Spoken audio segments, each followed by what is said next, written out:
Ia talofa lava faatalofa atu nei fiafi e le paia ma le mamalu o se tatou atunuu ia o loo faapea ona mafuta mai so o se tafa o le lalolagi e luga o le polokalame a le Kevin Life Ministries ia i lenei foʻi e fiafi faatalofa atu ai auauna a le atua faatalofa atu foʻi i tinā ma tamā matutua e mai se foʻi le loaloa o se tatou atunuu fea lava se tafa o le lalolagi o loo e mafuta mai ai faatalofa atu iā te outou le suafa manumālo Iesu Keriso ia faamanuina lona suafa faapeona taʻitaʻi mai loutou soifua ia mai se loʻu nei ola o le auauna foʻi a le atua ua maua le avanoa sau se taimi tuu atu i ai le avanoa e faafeiloaʻi loutou paia ma loutou mamalu te faatalofa atu iā te outou i lenei foʻi afiafi o se avanoa pitoʻisili ona tāua o se avanoa auro ua tapenaina e le atua ua maua foʻi se avanoa e faapea ai ona ma seʻelua ia lo masā i lenei afiafi ma le auauna a le atua le suga le faafegaiga iā Pastor Rokeni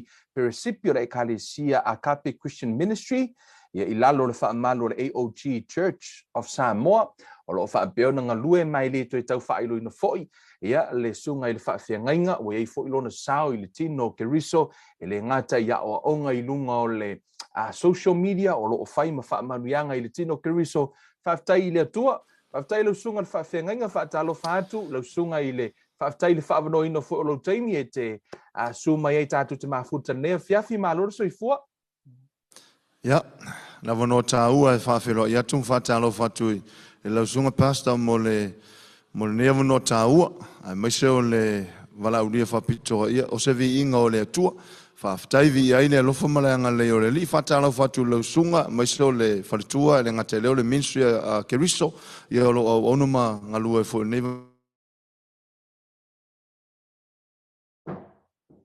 tunga e faafegaiga ma faletua o uso matua faafine ia le gata i lea o ai lava se tasi o le a saveʻu age lau kelefogi a kau le aʻoga ia o te faafeloaʻi atu iā te oe lenei afiafi faatalofa atu faafeloaʻi atu i le tutino tino Keriso fea lava le tuolo e maua mai ai viia le alii faatalofa atu lenei afiafi suafa Iesu ia viia le alii malo lava o se faamanuiaga pasta lenei afiafi le faavanoaina o lou taimi o te iloa toʻatele nisi ua faasaʻolotoina toʻatele nisi ua faapea ona galue ai le mana o le atua e ala i le upu o loo e laugaina i le aso ma le aso i luga o le tatou social media ma o se fiafiaga foʻi le ia te aʻu faatagata auauna o le atua ona o loo iai ia lausuga e fai ma faamanuiaga le tino Keriso ae maise foʻi ai le gata o talosaga a o le aʻoaʻoina o le upu a le atua e maise lava nei o tatou tagata faamalo fai o le faiva a o lenei afiafi ia o se faamanuiaga o te iloa foʻi o le aiga iā Keriso i luga o le Kevin Life Ministries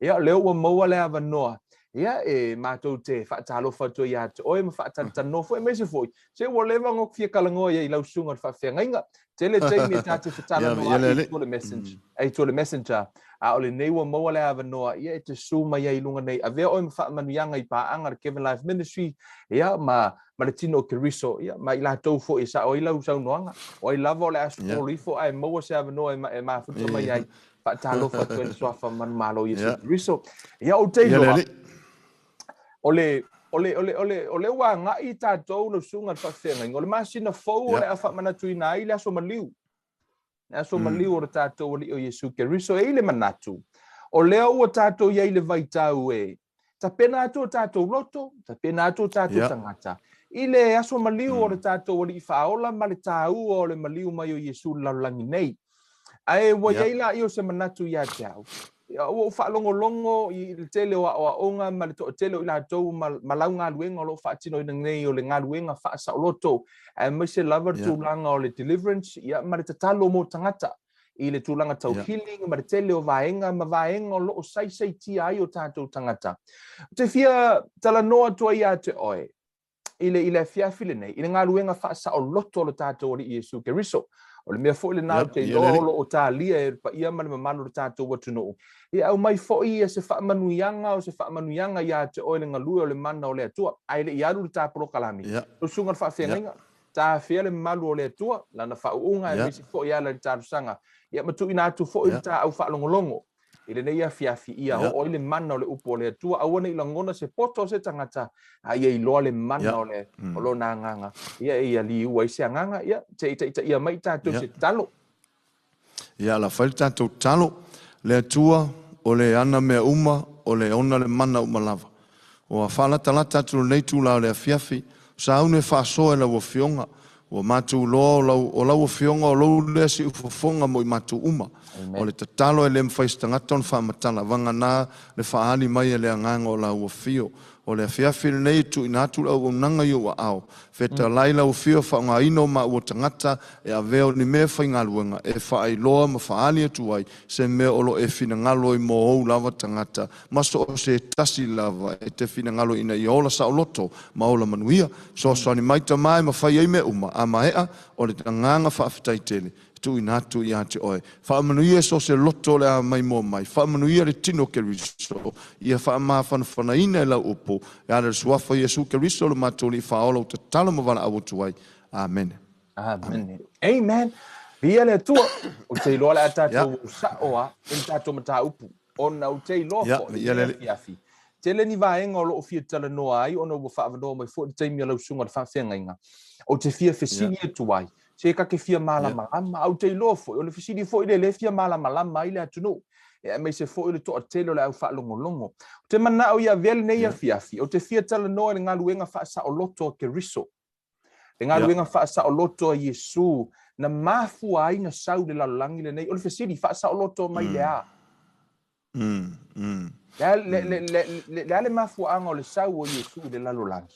Ai o le a au mai le tusi le whaapeona whai mata I ala o le tā whaasoa le nei a fiafi a mo I la tau o loo mafuta mai ia e mawhai ona e su e lau tusi le tusi a luka o lona mata upo e wha o le whai upo se fulu ma le valu ma le fulu ma le iwa o le ave e le wha mamafa o le tala no le nei a fiafi o le luka o lona mata upo e wha e isau tusi pa ia su e le luka Falo nam ta upo sfumaliva sfumalvalu mar sfumalaiva le ama fa soai ia po le ave foi ia le tele o le ava noa fa soai le o na le tua ia ile mata upu le au fa tawina fa pea o yo ulunga le nganga o le li a wa wana fa au mai ya te au e fola le tala le ie mativa wa awina mai ya au e ia e fa malolo ie loto momomo e ta la ile sa lo tonga ile ta feanga ma ia pupula mata o e ta waso, e tu usa o loto I e ua whaasa waina,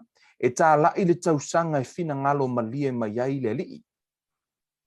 The Spirit of the Lord is upon me because He has anointed me to preach the gospel to the poor. He has sent me to heal the broken heart, to proclaim liberty to the captives and recovery of sight to the blind, to set at liberty those who are oppressed, to proclaim the acceptable year of the Lord.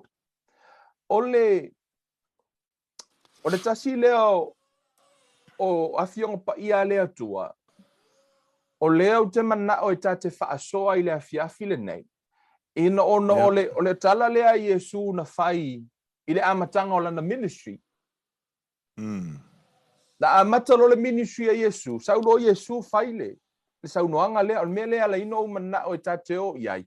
Ono le o tau sa o ai le a o le amatanga mai o lana ngaluenga. Lana ngaluenga faasaoloto.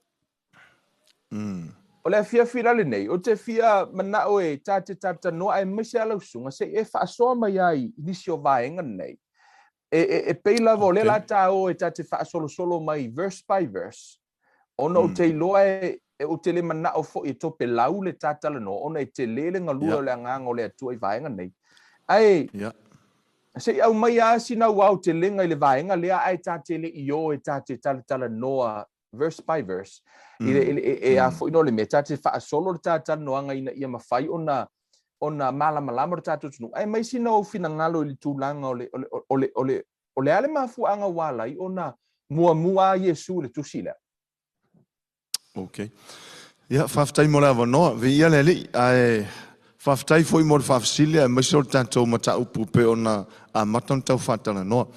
O le wawa aia Iesu le vaenga lea, ona o lewa tala noa sao a Iesu, ilana ngaluenga na sauai. O le saua Iesu, kusa o lea ua tala noa Iesu e whatatau ia te ia, ma le mafua anga o lona sau. O le mafua anga o lona sau, e sau ina ia whape nā ona ave e se ina mai tangata mai mea o lai a fi ai. O le tūlanga la leo le whai mai tala tuspa ia, whai mai Iesu, le ua ia ulunga le nganga o le li. Whaahu ia tea, e tala i pe fola le tala lei, a matalona sau malanga lisi le nā, o le lisi le nā, o laisi le fia Iesu, o mea uma ia o le sai tia i tangata maa fia i tangata. So o le lau tala no Iesu o tau whaata lana porkalame, nā lai una sau. Le utala no Iesu o tau whaata hata le porkalame nā lai una sau. Leo a matan whaapea tu Iesu, ia o lela a matala unga luenga, o ngā luenga mua e mativa, lona winga, o se tusini whai tauina, e tau whaai loa ai, ma whaatau nu wina ai, le mea wa umana tala no, i ma wala ia unga perfecta, e iai le o le asau e osi to ilalo, e iai le o le asau e osi to ilalo, o ila, o leo tala no sa o a Iesu, o le a ia whaatino ina le vaenga tonu ale, o le tala no o le sile fia le malu la tunu o le tusi le o lai le fenga tuai le tala no Iesu le na fai tau Iesu le Isaia ono sumatasi fai na tala no le vai o le valo anga le na vala ia Iesu Isaia mana tuofo ia tatu o tula ititia itua ile taimina na ulu fale mai ai sai tianga laulangi ma amata i ona o mai le anga sala i laulangi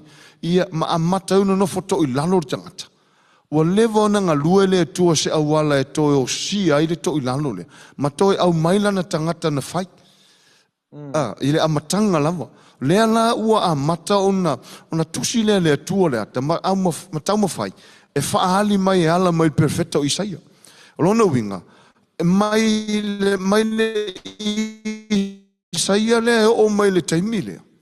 A wawa ai te, e fitu se lau tau sanga le mamao le wa ai i le taimi le. Mai lona winga, o le ua tamu whai le atua. E toe tamu whai e wha le leilan tangata lona winga. O le tala wha tai fole le wha mamala mai me lea. Na afia lo le tangata i le angasala. O i nana matua wha le tonu mai a le human race. Wha le tonu mai a le tangata. So ele aina se mawhaina sa ua toe whaale leili tangata, ma toe whae al polong. O leo wana foto ilalo umatangata al polong. Ai o lea wanoa lea, na sau lo lea tua whao ngā Isaia, lea la, na tala noa Isaia le Isaia le ono sumatas. A fuana ele taimi leo tātala noa le lukai wha. Fitu se lautau sanga mai le Isaia le, sa i ho mai i le vale, lea lau a matalon tu Iesu mwha matala. O aula lewo, o aula tu se limo Isaia. Lewo o sau e whaile mele, o sau e toe osil toi lalo. Ma toe whaale leu tangata, toe a vatur tangata, ave ese mari tangata mai mele polongai. Amen. Pe o le tūlangana. O lea lau a tā ua Iesu, ai o upo Iesu e whapea. O le maa nei ar whingo tala Iesu fo mai. Ua yo ulunga lea nganga o lea lei, a wawana whaau umai a te au. O lona winga, o lena uma lofa to a faasolo loa langa job description e sa fai le uma lofa to a faasolo lo Iesu la na misiona lona winga e ma faina e fa mamla maina le taua ya Iesu o le ye o le nganga yo na lunga ma le fa unga o me ye lu te mana o ma faina e tana no mai le taua o le nganga o le tua ma le fa unga wai e o le ale so o tanga o le nganga o le tua ma lona fa unga ya Iesu ma faina e tana no me vaenga le Okay. Ole, ia mana tua leua tala no Iesu i longa eitua wata tau ai wa tolsi futau sangalo na matua. Ai, ole ta ua whaunga. E sila fia le leia Iesu, ole si vaenga folo te fia so sone tuai. Ono Iesu, lena sau le fōmor tangata. Lena sau Iesu le fōmor tangata. So e le mawhaila le tangata ia, tangata na oia. Ona whaatino se mea. E le mawhai ona sau, o lai sila fia le tua. O le ngā luenga le sau e whai. O le ngā luenga o le o singa o le toi lalo mai le ti apolo. Lona winga, e le mawhaila e seisi a mea. Na pau ale o le me mawhai ai. O na toe whai ale vale ma toe whale lei ia le tūlanga lea. O le iai o le nganga o le tua, whatasi malana whao unga. E peo le tau a watu sina maufole le peo le tala le sau le Isaia se furu whai polusu malfitu. Whai mai e ngā usia le amo le whao unga. E ngā usia le amo i le whao unga. Lona winga. O le tā ua na le whao unga. E ngā ngau e le amo. E ngā ngau e le amo le ua o tangata. Ona winga ngau sia le amo ia tala no le amo. Tala no tangata o lai polonga. Na pau ala le o le vaenga e mawhai ai ona ngau sia le amo. O le whaunga. Na pau foi le o le vaenga e mawhai ona au ona whaatino ngā ruanga. O le nganga o le atua. E le mawhai a Iesu na o ia. Se i vanga nau e ile nganga o le li. Whatasi manana whaunga. Ona whatoa ngau sia lo le. Matini lau o le wha moe o lo na whio mai. Pe o la urea sosani at. O le mana ia le vaenga le ua e tā ua lor whai upu le wha mai ua ngau sia le amo ono le whaunga. O le amo fo i le ua au mai ono le o le au mai le tuspa ia le amo fo i le vai ua povi. Amo fo i le mai le ua le povi. E le eise sa o lo konga o le povi e alue. E alue sua i la mai le amo lai polonga ia ia. O le mana ia la. E le mawhaina e mo se sa o lo tonga se ilonga e ngau sia le amo lea. Ai pau lava le me mawhaina ngau sia i o le whaunga. O le si mea lau te fia fasiri atua i lau sunga. Lai mena lai, lai me wala ina tā ua le sau o Iesu as a man. I to tonu o le vaenga. Ok. Whaftai mo le whafasiri. O lau fisosoane tusa ma le afionga le atua. O le tā ua le sau o Iesu e peo se tangata. O nā tātou mawhau le to i lalo le tangata le to i lalo ai. So ele mawhai lava e seisi lava mea ona toi o sia toi lalo pe toi whale leila tangata ma le atua. Se vanga nā lava, ua sau seisi tangata e pāleni mane tangata. Awa a tātou fuaye. O le tangata le na afia. O le tangata le na afia. A afia lo tātou le ulua i tangata. Ia o lea na saunia le atua le maa moe o le ata vaaya le o le linga o le afai. Peitai. E le mawhai e se manu ona take over pe occupaina le wanoa lea. E take over le tangata. E le mawhai. Se i longa lava ua sau seisi tangata. Se i longa usau seisi tangata. E le mawhai e se manu ona take over, le mawhai se manu ona whai se mea ona pe ona o se e taulanga me umwhapena. Se i vanga nā ua sau tangata. O le winga lau le whatau ino sau Iesu as a man. E le mawhai e Iesu ona toi maua tātou. Pe ana le sau e pe ia o tātou. Ona winga o sau o ia e pe o tātou. Ina ia ona ia maua ina i tātou. Ana le sau Iesu le fomo tātou pe o stangata. Na te leto e maua tangata. Le lata mai o le atua. Lata mai o le atua vaengale. O le tā ua la sau o Iesu e pe se tangata. Ina ia mawhai ona maua tangata. Awa a whaina sau le tangata mua anga sala. Sau lor tangata lona lua. E le anga sala. E le anga sala. O le vaenga la lea. Wa lai ona maua e Iesu tātou ona ua sau peise tangata. Te whesiri atua e lau sunga le whaafenga inga. O Iesu o le atua. Ok, whaftai mo whafsiri. Se laupa sene lo nei tua tua. Se laupa sene foi lo nei tu tangata. Se laupa sene lo nei tua tua. Se laupa sene lo nei tu tangata. O le winga o lau tala se laupa sene lo nei tu tangata. O na o lai tala no ieila fionga le atua. E pei o le tala Paulo le Karisia Filipi na wha maulalo o ia ua tino mai pei se tangata. Ua winga whaatasi ma tātou. Ua winga whaatasi ma polonga lelenga sa wai. Ua winga whaatasi lona winga ua a o ia. E leina to tusa o ia lava o le atua. A ele i manatu ia tulangana. A ua sau pei se tangata. Ua winga tangata. Ua sau lava o ia o le tangata. So o ia e sula. Sau o ia o le tangata. Se laupa sene lo nei tu tangata. Se laupa sene lo nei tu atua. O le iai lau Iesu lalang. Na ia performinga lon e fina ngalo lon tama. As a man. Na ia tere vaenga leo ta ua ona ale talia fesili nei. Ele mawhai ona iloa e tangata. O le mea leo te mana o ia iloa si le fia e tangata. O le value po le tele o le mea. O te iloa ele mwhaina tau e au mai le value. Ono le upo tus pa ia tu se isa ia foi mai ele aise me ma fai ona fa ta wino la to wanganga. So there's nothing in ma fai na fa ta wino ta to wanganga na o le toto te mai ma moi ai o le fainga tai tanga tona mala malama ile te le o le vaenga le mai ele ma fai fo ele ma fo fo no fa matala le tu ua ele tu o lono no foa ai sau maliu mo tanga tana ia faia o le vaenga tai wala le la ufita no to i le vaenga le fia fide nei o stia fiside to ele usunga fa senga. Ma fai ona efso soani mai. Fa mai le te tala Iesu. Wo ia ulunga le nganga o le ali a wawana fa au mai ate a o e fola le tala le le ie matitiva. O la ufisiri le fiafi le nei. what is the gospel? O le ale tala le lei. Ona whamele tala Paulo le tusia a Galatia. Whamei a whaie o mātou e o se angelu e sau e a watu se tala le lei e ese mai le tala le lei na mātou vatua Ia Keriso. Whamei a anitema. Lona winga. E eila uwa ai fo i lea lau sunga le whaafenga inga. O le whaafita uri o le tala le lei. Ele o mea tangata lai whai tutono le wharkalapu po o mea lai whai kukongo o no fuanga fo ie. No fuanga laulangi. O le whaafita uri o le tala le lei. It's another gospel. O le mea lana leo te fia te tala noa to i ma whai ona e wheso soani mai. Wa isi gospel ie iai. A o le a fo ilo le. O le a le tala le lei ia Ia Keriso. Ona ua whenumi ia i le telo tangata. Ia tulau ia le mamalu o pa i o tantonunga. Ona ua tele tantonunga. O le asa o le gospel la tanonua le tuspa ia. Whaina wheso soani mai. Ok, via le li. O le se whai atu sina tala i le wing o le tala le lei a. O le tala le lei pei se common name fo le. Pei se winga lau tele pei o se tala whateta inga. A sau se tangata e whaapea mai sana whamatalanga i sisi. Whaapea mai. Ia, whaafitai te le lava tama. Whaafitai lava ana le se anolo o tali i se manua le sao. Ia taumatiti le tau titi ama le mo i le vai. Tau titi ama le mo. So o le tala le ua sau. O le tala le ua au mai. O le tala le le. Se mwhainta tu ta ua mena o le tala le le. E whai fonta to whaapepe o le tala le to ino Ioane. Whai mai Ioane. E le so fia si o whalongo le sa wala o whanau lupo moni. O le tala le o whalonga Ioane. O le tala le le. Ioi. E mwhai ngō whoi mena o le tala le le. Langa lau a saule news. Wa saule le tala ele o se tala le anga sau. So le Ioane lau whanau le e se le fia le li.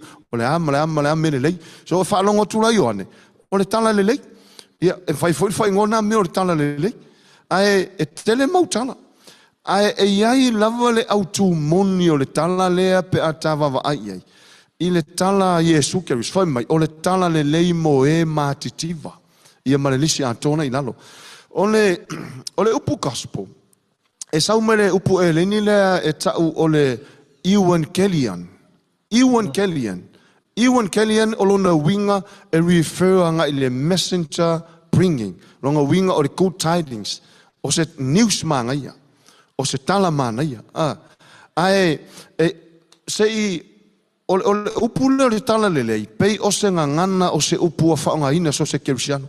Tala lelei, o le whiau o le tala lelei, o le tala lelei, e tala no lo tangata tala lelei, wawa ailoa anga i le tuspa ia. Ai, ta te ola i au mai nei vaenga i nei mawhaiona maua i le tala lelei moni. Ona o le whamatalanga pe fona e tā ua tele te tununga. So o tala le lei fonga, pe fona tala Paulo. Whai mai Paulo le karesia karetiam ta mua. Olo iei le fosfai tauna e whape mai Paulo. Wa wafo ina ua wawena le liu e se ina o tau mai le na wala wina o tau le tala ina wala wina o tau le lofa tu no Keriso. Ai whaasanga i le tala le lei. E ese. O le foi ta o Paulo mele o tala lele ai ese. Usala o tatu vavai, e tasi vo na tala lele. O le tala lele le ta o Paulo fai upo ono. Fai mai. O vave le liu e se ina o tou o wofo le vave le liu. O tou o ese mai le tala lele mai le na vala wina o tou le lofutuno.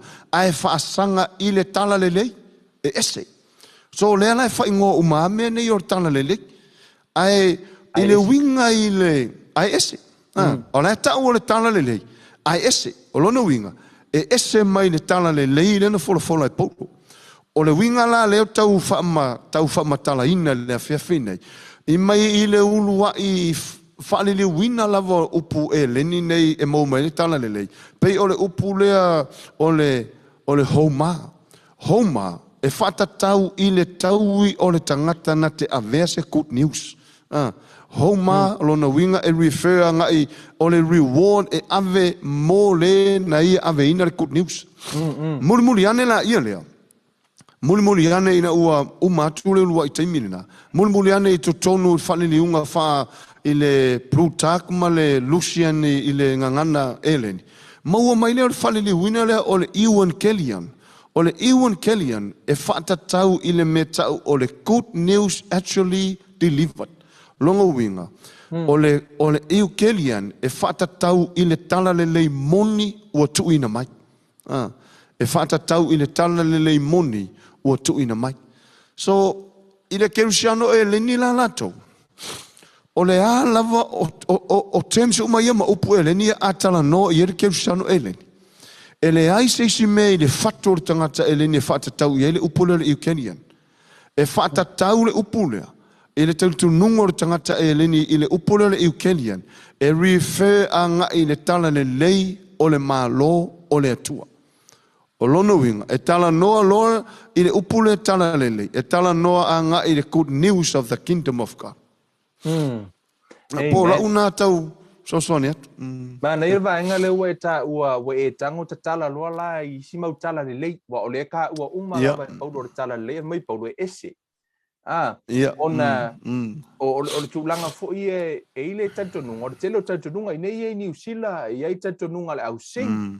Tantonunga o ina le mafua mai le tala fo I le what goes around comes around. E quote tele tangata Kerusiano le fasfo I upuna la tu tele I loa le me sau tantonunga na e sau me tono le au sing. O le tele yo o onga le au puda. O onga le au foi. Al tele tu. O le foi la tu tala no ina o le tele yo o tala le lei. O me le lei le tu pu la tu foi o. Ai ona o le wa o le tala no polo I foi mai wa esele I tala lei. E ma faina e so ni mai te au I so foi si la fia fala ona le tua. O ai si tala le lei le teimi le nei.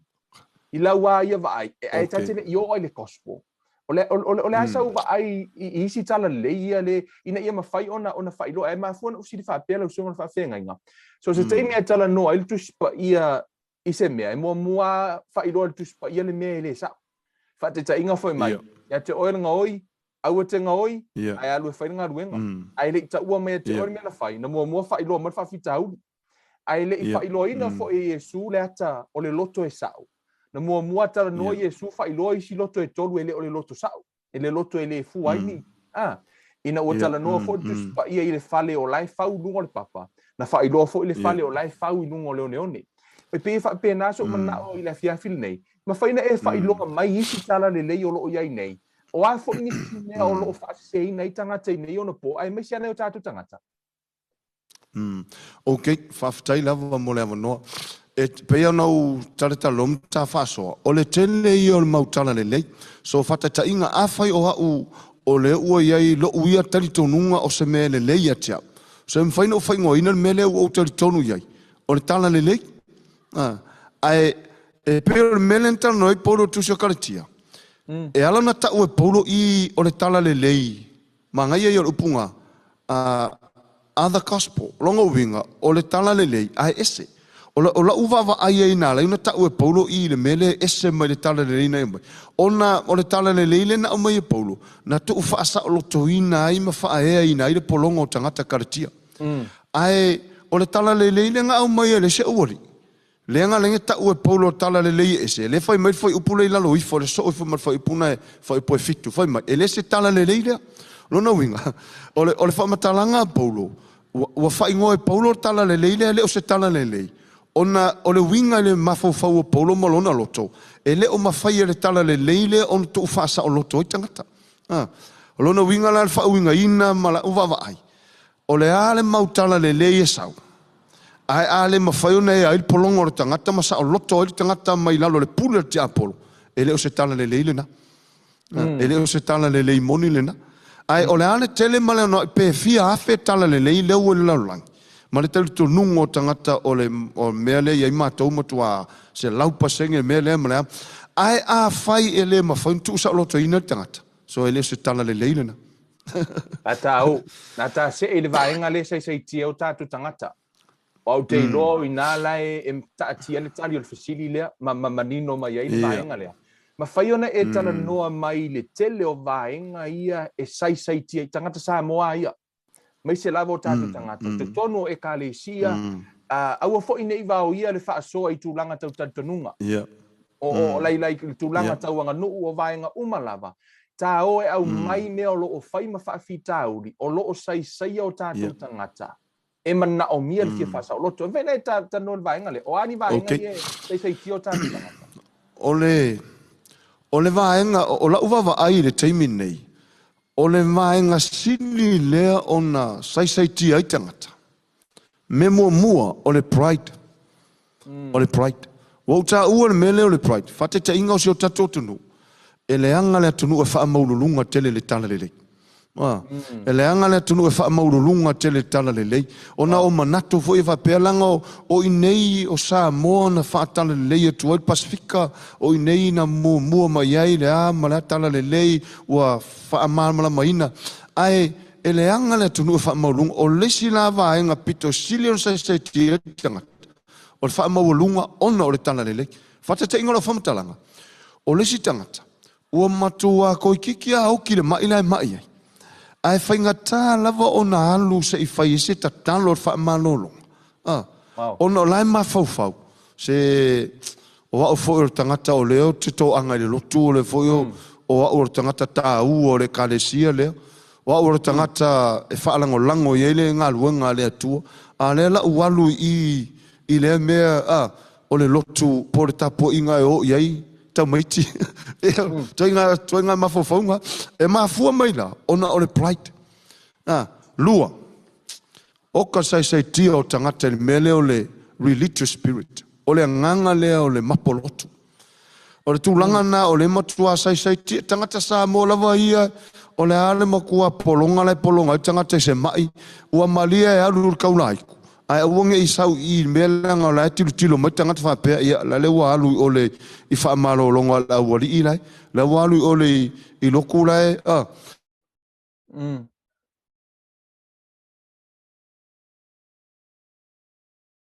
ia o le winga le whamtala tai lo loto tolo pulo se tangata tele o nei tangata o mai fia mana mia sa o tonga e leo ni tangata na seimo mua ma first time lewo mai ya ringo lo famtalang o i no te vava ai to sol o le to tele o tanga e lo mele tup tele o tanga ta sai tia o no fa mawulunga sai tia o no le nganga mapolotu o levang fai atule tua fai se ta talo fa malonga alo e fai se talo fa malonga ai ma fa lo no to finga fai nga tala ngo tia kono to ina o le karesia fai nga tala ngo tanga ta mawulunga o tanga ta tawalo o ingala o le fai totoa le nao ti apolo le makua i mawhatia ia tangata. Ngungu ai ale i to tonu i. Ia suka ia i to tonu i. Ia masafa ia i to tonu i. Anga le whaingata, le tala noa tulu mawhauwhau. O o tangata matua lai koe alu whainga whamalo longa ia oi. So o le sai tianga nao tangata. E leo Iesu la tau saolo tonga a i lo te tununga.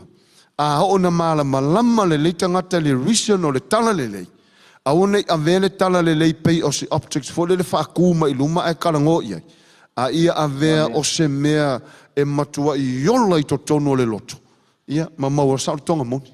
E te tari tonu so se tangata e mai e fina ngalo le atua e wha malolo. Se laupa se nes lau sanwanga. Sa o lei. So se tangata mai lava. E fina ngalo le tua whamalolo. E lea whaina pe sau mai whea. E lea whaina pe sau mai whea. Lange o le ale te tununga ma le mele ua ieri tangata. A lange le o inana sau o tangata. A whata tainga wa ule o sau te tununga lau atheist. E le o nganga o sau wai. O au inga sau mai le tua. O au inga whaia le tua ilona whatusa. O ai lava nare tangata. O ai le tangata mai. E fina ngalo le tua whamalolo. O le fesili. Aisea. Ona olona le fina ngalo nga lenga sau. E wai ole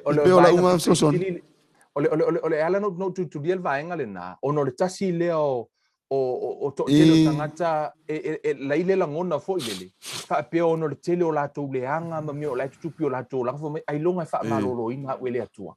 Ai longa ai o ma ya le o ma ia no ua ia matala lava le o ma ile al matu ainga e pe fo ringo la to ona.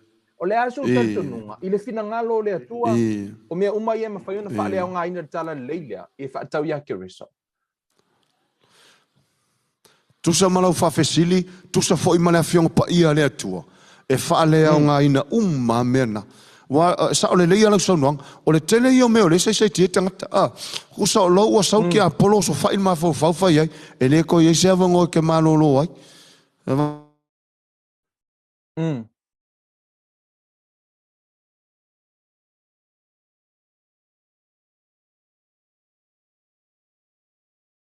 tasi na la ina sau Iesu laulang. O ina la ma wo so lan tu manatu. Ona la ma fo fautanga wa wa kele le anga sala wa le o me fai wa tele o me le anga fai. Fai mai tala tuspaia. Pe o le ale pe mu ula o tau anga sala. Po le atu ai ngā lo loto i ele anga sala tangata ia e matua i li ua le atua pe or kiona. Ona wingo na whamatalanga. E matua se laupa sene le fina ngalo le tua. Le tangata e sau e mana o mia whamanolonga. Pastai, o te lo lea, o le la tā o atu wa le mea le nai ala ina tā ua o tala le lei. Because it's too good to be true le whaalongo tātou. Mai ele tangata e whaapia ai. E whinga ngalo lea kua e malolo. E mana ele mele ne tā ua na nei. O te whaaftai lea tua le ne tā ua le vaenga lea nei. E kau solo mua i ka ngaka ele i o i le loko. Ngai o aku malolo. Ngai o aku wha malolo. A o ka ngaka o le o i le loko. Makua le iloa o i lalo masoro whangua. Ai o se i wha malolo i le atua. E ala na o no tala noa i le vaenga lea. Ona e ofo i te tonu ngā luenga Iesu. Na ofo Iesu i whaatuotua tangata onu ese. Ai le ai masesi o se tangata iutaia na ofo i Iesu i whaatuotua. O tangata uma na ofo ai Iesu. O tangata ele i kangaka karikongu i te tonunga wha iutaia. O le mea le nai alai ona afo. I matanga o whiatu langa lea. Ai, mawhaina e fiso soani me le vaenga lea. Aua ne i o te le manao i a uma i fonga o whaapea o te manao i uma i fonga o tata o e talia med fesili lea. Se e fiso soani me ala i nei tangata ia e leo sai seitia. E ta tele i o atala lei. So soani mai ai. Ia, okay. O le vaenga tā ua lea e sile ona tā ua i lea tua. O le mana tua foi o lea tua. E le ila vastesi me sila iai. E sila lea tua le loto le tangata. Po le ara tua inga tangata i eri tangata. Po le atu nga sai tianga lai ai. Pe fo te tonunga o tangata fa mai o le mai a lea, o le mai lea lo wainga, e mana o le atua ina ia wha amala mala mai ina tangata. E leise mai se ainga. E leise mai wha peta o se mai se ainga. E le foi se ngase wha pe o le ngase tu wha solo le mato ainga. E o ina tonu ale le ile wha matalanga le na, le ni whai tau e Iesu le tusilea. Ona e mana o Iesu ina ia malama tangata. Ina mafu angolo na sau. Ina taimi neila. Sostang o le fawova aia uia. So le lausunga pasta. O le tele o tangata ia o maima malolo. So o tangata fato a whaalonga first time antari alo Iesu fato tua hiolo. Ia o maka vole le kuspa ile tusile ia tami text. Ila lo ifo ina ifo upuna ila. Ila lo to Iesu lo na lava no u ala o fa ile o li ia la vanga lo no. So ia vai me ngai fai o kapana mi ele fai. Ia o la tala no tangata fai mai sori. O la kali o Josefa. Vai ai ngare ka kwa o ira kali Josef. O inga ko ngwale e mafu inga sai te lo tangata. Usa o le la o mai tangata mai ima o. Ia. E mana o se a te ia luloa le vaenga le nā. E mawhai no so soani atu le vaenga le nā. Le ai o se respect le au nā le atua. Because o ina le tele ina afia tele ai le flow o le nganga o le atua i le vai. Before Iesu, there was no respect. La to tele faalo alungia le faunga la to tele faalo alungia le au nā le atua. Tu salava pete ai ngai. O te lona foi experiencing. Ai o foi a te au wa inga. E telo teini al finga tai no o fa malolo ino stangata i tono lo ainga. Au le finga o fa malolo ino i stangata. I think there's something there with them. Fena sa no tu langa le. Ona ilo tatanunga. O le ai o se fa alo le ona le tua. Respect le anointing ma respect le ona le tua. Ai me se fo tu langa wa le tano Iesu ele ma malus perfecta ilo no. Ono tu langa le. Fena tano va ngana. Sa olele. Sa o le o sa nuanga. O te lo foi o melen tupu ia Iesu. O mea na le tupu o maltaimi nei. O le fate tainga. O le tala noa la o le ia tala noa ma tau Iesu o la tali o Iosef. O la ma fau yaso o la era i titi ma Iesu ma la tau feo. I ma la tala noa va vai o la ka mokta. Va vai o la so swani lontama. Va vai o la no mo la fai u ma feo. A o ke ila uri i whalonga kunga sole. La le sa va vali ma e pipili o la e pupula ma e ta waso. Ai o mai la i. Ia ua iero piua mala to va ai pe sa o lo so nuanga e le iso la to fa lo ngi o fa unga a tonu e sa o na la to tupu fa tasi masangi pepa fa lau papa fa akasi ka fa akasi ai ile fa unga le tua o ina tonu wa le wa ese ilo o ma la termine o ma termine fa tai le tua ile termine ile o nanga ma le fa unga ina fo o lo tangata verse me finga luanga e oi tono lo wainga e matua ia alfa malo longa e respecte ka ngakale le mele o tupu o ia tangata lo wainga ia masani la to va ia o mai se o le i fo le fai mori ia pe fa penga ai i to tono ia mai masani tau makua respecte la ko le mele ai se wa fo la wa ai ona to mata o tilo tangata o fa maonia le aila e le o fai mori le ri le o ia le si mele o i lungo o le tangata le lo ia le fa manu yanga o fa nga le tua pe fa pe ngal menen karonga nga le ngale tupu i kapana i ngale kupu i lona nu a la wa mai tangata men tupu kapana o mana o tangata o i tono tauno tupu ai te lo pasta o i tono ale si o le si le mativa o ke fai ngoa uia tu lo le fia fi mananga o le si le mativa masa sai le kaiminge o le lack of knowledge ele ona inga e kanga kale pel mele le la e foi le si taimile fai tala Iesu fa mai o mai tangata mai o mai ima o fai le malo a tangata o lan mo fuang langa la mala to vai se ka mai kiki foi le kama kiki le kari yo se fa lenga fai ka ko se fe le pe fa pe ngana to vai ai lau te le fa ta wa ina fa moriang la foi lava ai atua o le Iesu wala ai le o Iesu suinga foi fa pena ia lo le nga pa ia fa wina fa kulo o sui le Iesu ala va ia tua o le foringa la na to tu fatas ai ngalo ia la to le fa manu yanga le atua la wai lungo o Iesu pe o la so soniet o le ia ile fa mai tala ile tala le ye mativa fa na so soni mel vainga na ia tala le ye mativa ma ngai ia o le vainga na o le mativa le taui ia e tala no lo ta tolu mativa ma fa lo la isa kamisilu ke va so ia mo faina ta un na mativa pe wale ma wala va so skamako inga ia ile ia ta lo mativa pe ia u va so toa ingu o ongarki le se suka ia atal no fo mativa tala no tanga ta fo le mo ilu mo fa paulonga ia pe mo lo fa step por fale o homeless wale se fa mo ai ese ale mativa le tala no Iesu i o te mana o te avatua lange lua upu o te au mai le upu mai le ngangana elen o le upu lea a tala no el potokas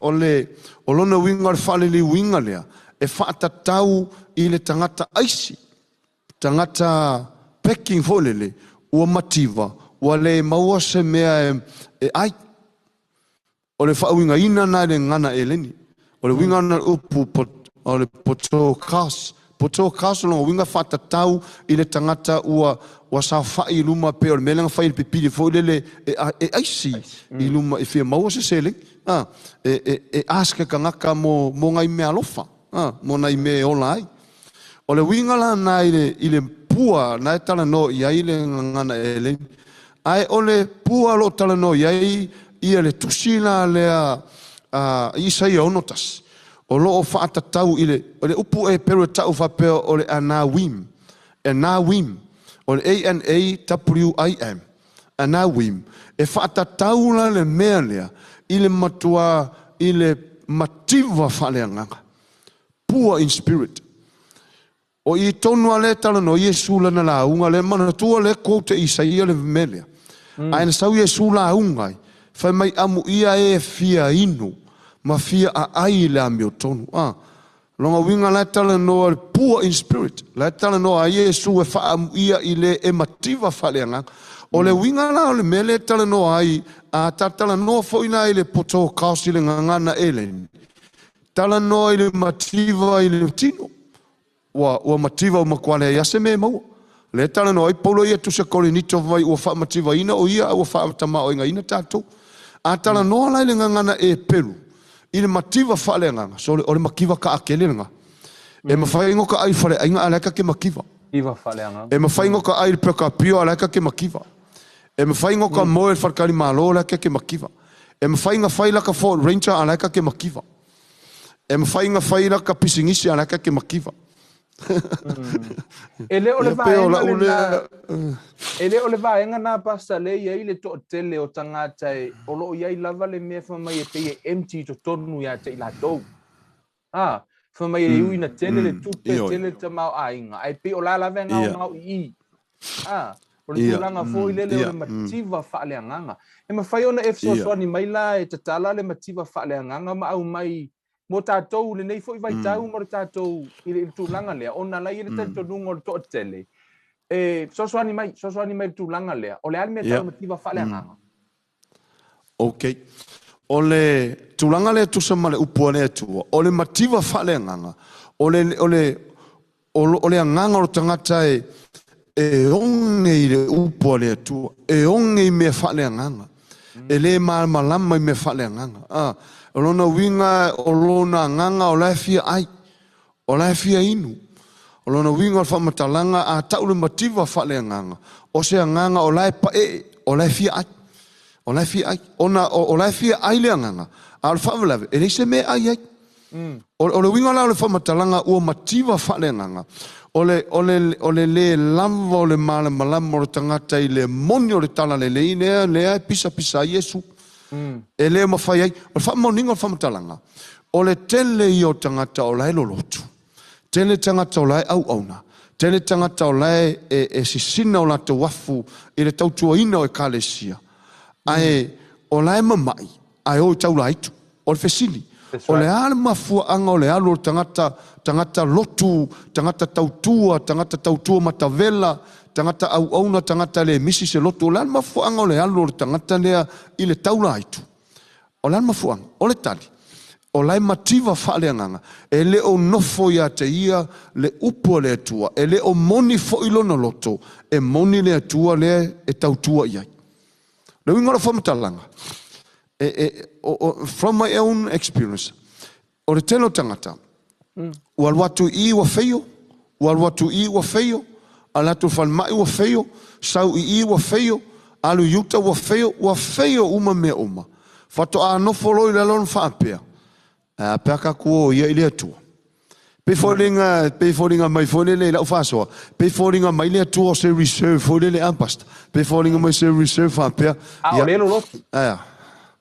lo o le kaukua ia le whale kongur kaukua o le au nanga mea whai e le pa use mea whai a o lai makua I makiva o le winga o mativa le tano notus pa ia le o mativa ua le aise tupe le ato tupe ai o le mativa makua onge mafaufonga e onge le maftanga ma le tu o whaapunga matanga o fia lai avele vaenga lea e le o iaisa la maftanga ma le tu e le isala maftanga male tu e ala na ora tangata matamau ainga o le iai o le la relationship male tu ai ala ona mativa e le isala relationship male tu e le faina pe lo le tu al mafofau e le faina pe vivi I pe pesel fo fonga tangata ile tu ai ale isala relationship male tu e le la ngona le tu e totonu o inga o le amakanga nga o le makiva mana tu fo o le amatanga o tamau a hinga o tangata e a mata mai totonu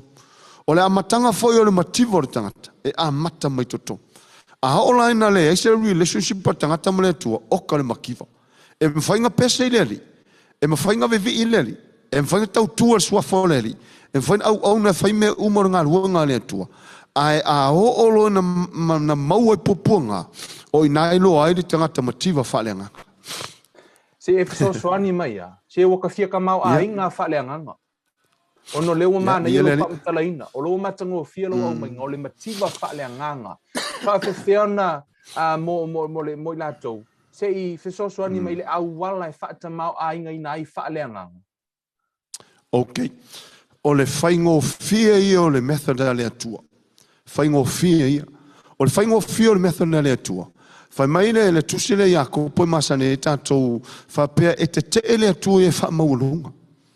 Ai fo ia le lo fatuno e fa maulano. E le ai se tangata sili ona tamau ainga ole fesili. Ole ale awala mfa ona tamau ainga fa le nganga tangata. Kasi ale awala. Kia i ole lalolangi, kia i le angasala.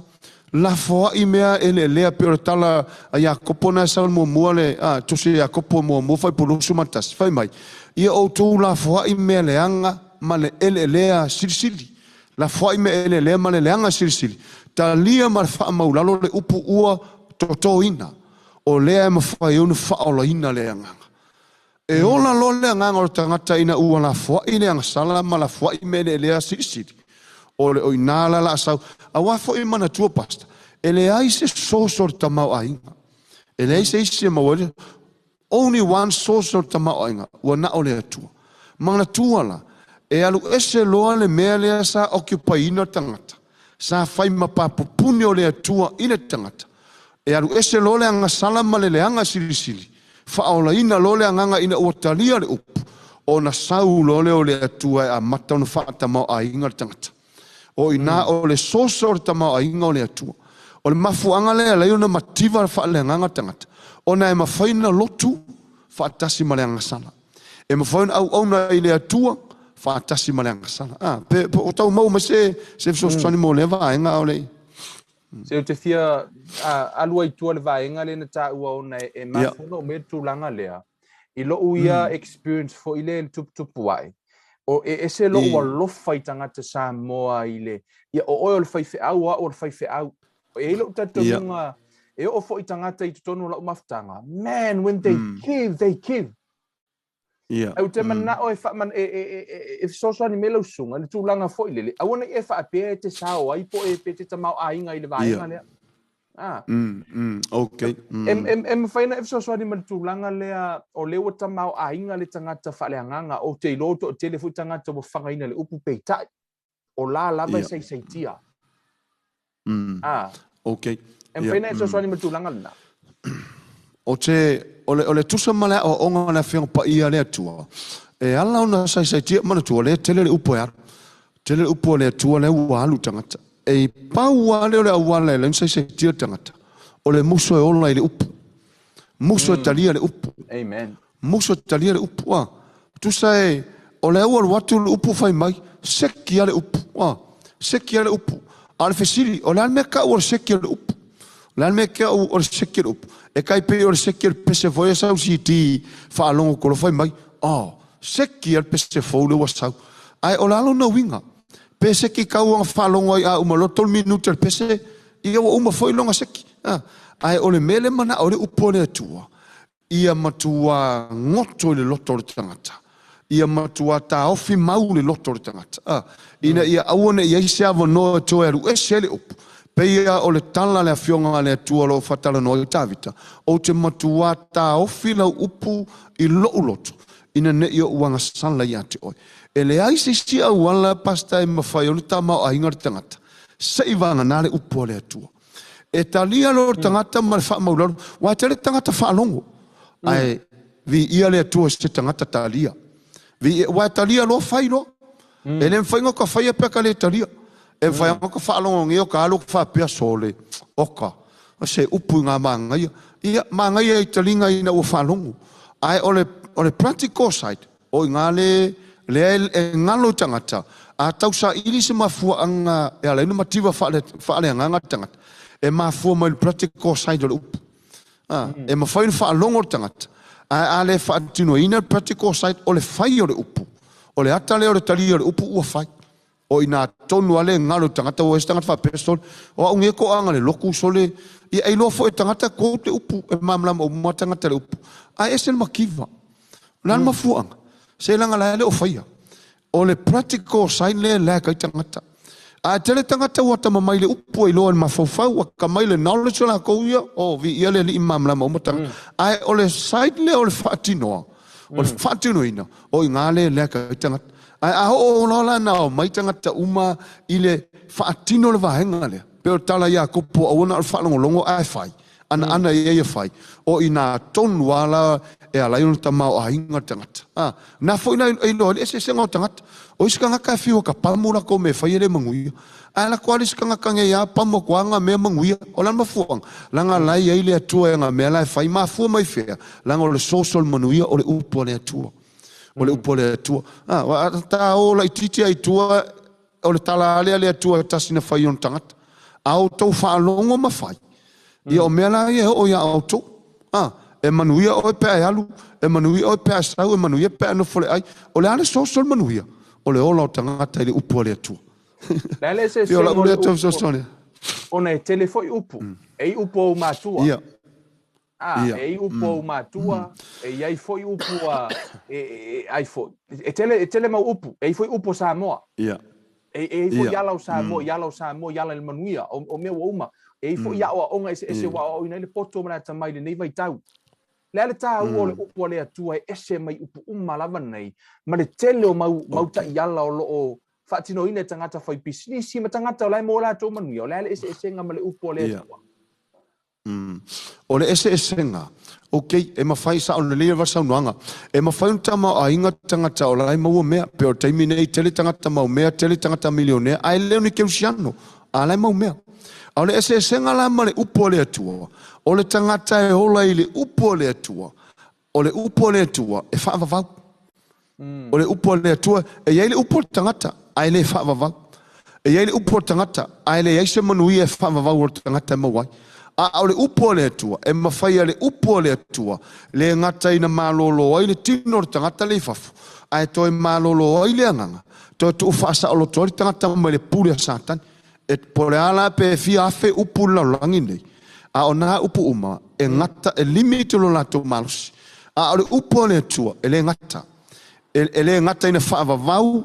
a olona malusi anga e whaavavau a olona malusi anga e mawhai ai o naru e se mai tangata mai lalo le pula le pori uri ole ese senga tele alena e mawhai ona iei upo tangata e mawhai ona tele mau upo tangata e tele foi filosofia tangata e whau mai ala to upo mana na ia mana matangofie e susua e whalongo tangata matangofie whalongo a o na upo uma e iei lava le laina ngata a le upo le atua e o le pula satani e mawhai le upo le atua na vese mai tangata e iei le ala ua vatua ia a tonu e te ua whaina ni fina ngalo nisi ai ona o te mana o e faasaoloto tangata. Ele tūlanga o le upu, o le tasi leo vaenga pito i sili ona utari tonu e a whaina te rei tangata Samoa. O tala tuu matala o le vavau. Matala whaapaupau. O nisi nei o tala e ese le tā mau iei o tangata. Mau au whaalongo foi. Ua sui whaatasi to tonu o launga. I to tonu o le upu o le atua. Wau mai le tala o le vavau, au mai ma le upu o le atua, sui whaatasi. Ia, o le aso fina ngalo i le vang, ono le utata no le tau o le upu na whanau i o tātou anganga, o le upu na whaasaoloto i tātou. O le ale afianga o le upu o iei le teimile nei. Whaftaia i nau sungu whawhesiri te ilo le afianga tele le o le upuna wei teimi nei. Ona ia tulou lava le ngangana fo nia fiafi. O e foi ni tamali i mani whaina unga e maua ne ia o onga. E le o le winga o whamatalanga le la whai atu whape te ena e se tasi leanga i whanua Samoa. Langa e so se tunu ua e iai lava lana ia lava nganu. Ai tasi le vaenga o le whawhita auni le o le ua. O le ua whaima whawhita auni le upo le atua. O le anga nuu ma le anga i whanua Samoa. O le whawhita auni telele, peo ne saunoa.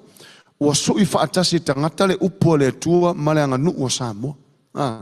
Ia, o inala, e manatua, o le anga nuu Samoa a tātou o i le anga nuu Samoa, lai whafonga mai le tele o tua a mātutua. O le tele usi teimi, o tele o anga nuu Samoa, e mafua mai me whapaupau. E mafua mai talo le vavau. E mafua mai mea ele kerusiano. Ai, ua mai ma le upo le atua, o le na whaia le langi ma lau langi ma tangata uma. O le upuna le atua e pa ia. e ola tangata e mawhai nei ale tuon whaauti tangata e mawhai nei ale tuon whaatu tangata e mawhai nei ale tuon faasaoloto tangata e mawhai nei ale tuon whaamalono tangata ai ol whawhita uri o sai tia ai pe ua o tu mawhau ale whatu vole na pa ure wātutu ia o mawhau ale whatu le na ona pa ua ale whatu na le wātutu i ola loa ola ai ola whaatasi ma le wātutu kusa pe ua fili whaatasi ua fiule upo le atua fo le tau ola e mo i la ua ola a ua fusi ato isi mau mea nei tua ua whainga tā ai nei loa tonu le me ua le ma whaina na wa aini fruto le upu ona la ua iai maisi mea la ua o whaatasi la ua fo isi upu la ua la ua iai maisi upu la ua wa le ua pa ule fatu le o le upu a le fa ua iai maisi mau upu lea pei o le oa laulangi maisi mau mea ia o le ara ua fili whaatasi le upu o le ata moni ale na o le mele tupu te mine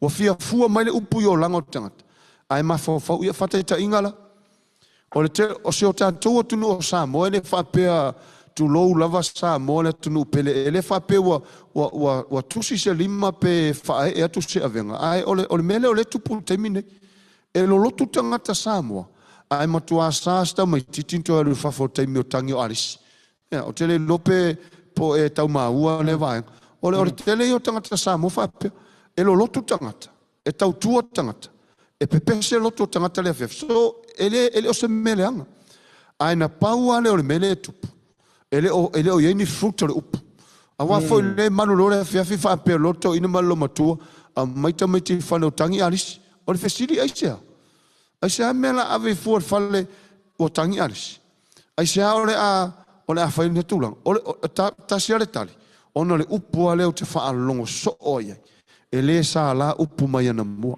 wa whafonga lei le mele le sai tia le upu le atua wa le mawhai ei ona wa aia ni fruto le upu le atua i o langa masoi fua o tangata ona o le tau ave whaatasi ma le mele e le sa la le upu le atua ata whai atu le e whai mai ia e mo ia e tau ana na e tatu lo le tau te e pei fole le pinga nga kongi me whapenga ia mo ia le sa o le upu le atua ia a wha le ima le upu le e le sa la upu mai na mua o le fesiri la o la le upu mai na mua o ia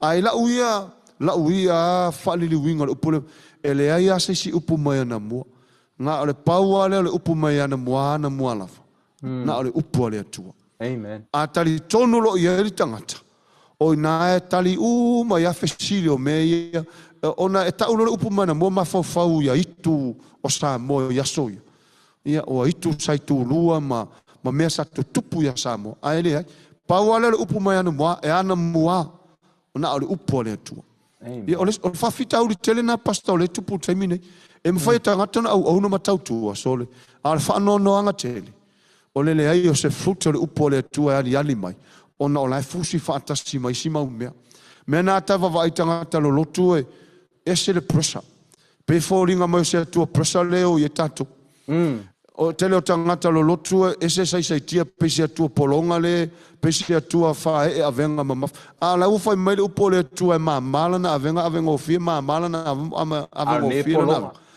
a ngai polong a wa e whalongo longo nei wa ina isi taimi fo le tate whaia nei se veila iti foi nei tangata ia ma nei whalongo longo foi la tutala ia o tala le au mai o le matua polonga i tonu le lotu le ki oa pasta Iesu sa ure isau se lotu le ki oa le isau Iesu se loku nga sau Iesu mai longa malo le isau se loku whawhika auli la ia wa vele lotu peo se mesa isai tia tangat aia urawa ia o te lo foina e te sila filwa enga lea o le lotu ia o se whaamanu ianga mō tangat ai leo se avenga mawafo mō tangat o le tūlanga na ma nei il tūlanga le te tala no ai pasta o na o te loa it's reality o le mea lai tupu ia le se le la alu i fula to la au o oe ma ul fai au o ta ua uma o le ba ai fu la fu ma moi i to tonu aso se ekalesia pei fo lau ekalesia mla ekalesia way system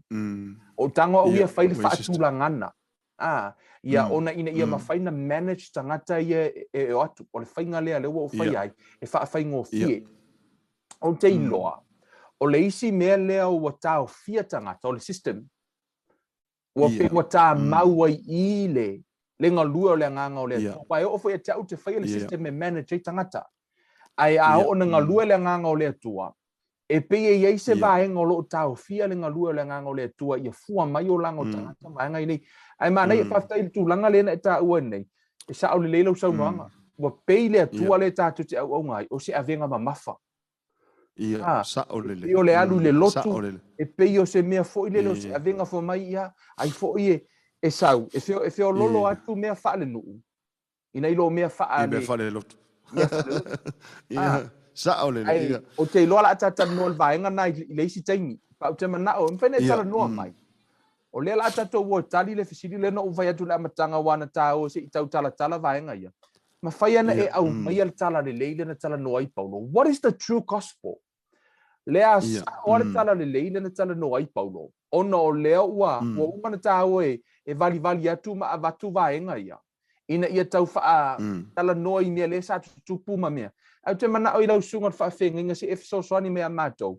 Se au mai ale tala le leila e tala noa tu spa ia mar tala le leia Paulo. E ese lau sunga wha whenga inga. E ese mar tala lei I le tele o isi tala lei. O te mana o na le gospel ale o te mana o. Se e au mai aha. Ina ia maua tangata sa o le tonga. Ok, whaftai mo le whawhasili. O le tala le lei moni a lea e tala noa pēla o mele tala noa I Paulo a. Le whai mai Paulo a ia isi tala le lei ese le na mātou tala ina ia. A ua whaonga antema. O le tala le leila le tala o le whasili le. O le tala le leila na tala ia Paulo. Ia wa le whai tala Paulo. A isi tala le lei ese. Ok. O le tala le lei le na tala noa. Le tala noa ia Iesu I le mata upule far tusia luka fai mai fola le tala le lei o le tala le lei moni le fola le fai tau Iesu fai pusu valu ma le fai pusu iwa le fai tala no iei Paulo I le tusio karatia ma le tele on tustusinga I tonu evangelia o I tonu ana tustusinga fa apostolo o le tala le lei e winga I le saorotonga moni le tangata ia Keriso Iesu. Amen. A toi wha upuru wahenga lea. O le tala le lei I le alofa tu noa o Keriso. E ola ai tangata e whatu tua. Paua lea. Na winga o le tala le lei I le alofa tu noa. O le fesili. O le ale tala le lei I le alofa tu noa. O le tala le lei I le alofa tu noa. E le mawhai ai ona whano se tangata. E le pe o le tala le lei le na au mai le ita e Paulo I. Ona o le tala le leile sa ma fua o na ita Paulo le karesia kartia. Ua manao ina ia ave whaatasi le tala le leile a winga le alofa tu no Keriso e ola. Tangata le whatutua. Ma le si tala le leile le o maila wali ia e karatia o ha. A le fesini la. O le ala le tala le leile la utama fai e power face fole ma vase tala ina ia whawhaingofi. O le tala le leimonia le tau tala ia Iesu I. Le foi tau tale e Paulo en tustusinga, le foi tau tale e Paulo en mata mua, o le foi sumo le ono mata mua. Ele tusia Roma. Le fa pe Paulo tele ma le tana le leile. Fai mai Paulo I ona ole mana ole atua. Ole mana ole atua tala le leile fai mai. O tele ma le tala le leia Keriso aisa, awa ole mana ole atua ea e ola ile tangata fatu tua. Wow. E ola ile tangata fatu tua. A fai le fesili, o le ala tala le lei le tala I mai wale, tele mau tala le lei. O le tala le lei moni alea, o le tala le lei o le mana o le atua. E ola ili tangata fatu atua. E ola e sa o loto le tangata. Tala le lei le alofa tu no o le atua. Wa ala na fai ngoa ina o le tala le lei le alofa tu no. A wa foi e mawhaina se ser tangata a o le kreis o le atua la e ola. E le pei o le teimi mua, once se ser tangata. Ia wa uma. Ai ora tala le leile. E ola I tangata I le lofa tu no le atua. Le tau tino ai Paulo fa suma lono tu se Roma. O le tala le lei e le mai. A wa o le mana o le atua. Ok, o le fasilila. O le tala le leile le o mai le apostol. Le au mai o le mana o le atua. O le tala le lei e winga I le ia Iesu Keriso. O le na maliu matoi soifua mai. O ai e whaatua tua iai e ola. O ai e tari tonu iai e ola. O ai whātua ia, e saoloto. Ngā pauanga no tala le leilen Sao Paulo e tala. Tala le lei e winga i le lofa tu no o Keriso. Le tā ua le karatia le mta mua. Whai mai polo, wo wafo le wawe tau le liu e se mai le atua o le na wala wina o tau le lofa tu no o Keriso. Ai whaasanga e le si tala le lei. E tūsala ma le whaafesili mo le whaafonga mo e foel ma manu se o tātou tunu. E tele mau tala le lei. Ai o le tala le lei le na tā la ia polo. O le tala le lei e sa o loto o le tangata mai le puli te apolo. O le tala le lei le alofa tu no o Keriso. Ma le mana o le atua e ola le tangata whaatua. O le ala e tamu whai mai a Iesu i. Tamu whai mai Iesu i tala le lei le. O le tala le lei e winga i le mana o le atua. Tu whaasa o loto o le tangata. Tā lai le tangata motiva ina ia tamau a hinga whaleanganga. Au ne i toi motiva whaleanganga. Au ne i toi motiva i mawhauwhaunga. Au ne i toi motiva i le anganga. Ia oa i le anganga. Ia yaile le sootanga ma le atua. Ia pei awae ia okay ole a foi. A tato mawhauwhau i le whengainga tuai. Sorry. O tangata whengainga tuai ele i eise sinu whaolo ina o la tuanganga. Ai ole oa ia e makua i makaukia mea na la tau whaia i le whaatua tua i le atua. Lea lau a sau Iesu e whaani ali mai le whatua lon tamaa. Ma au mai le mana o le tala le leilea. O ai lava la tangata mativa ai whaatua tua i ai. O ai le tangata polonga e tari tonu i ai. So le tō faasaoloto e lea e Iesu Keriso. Lea lau a uma Iesu Keriso.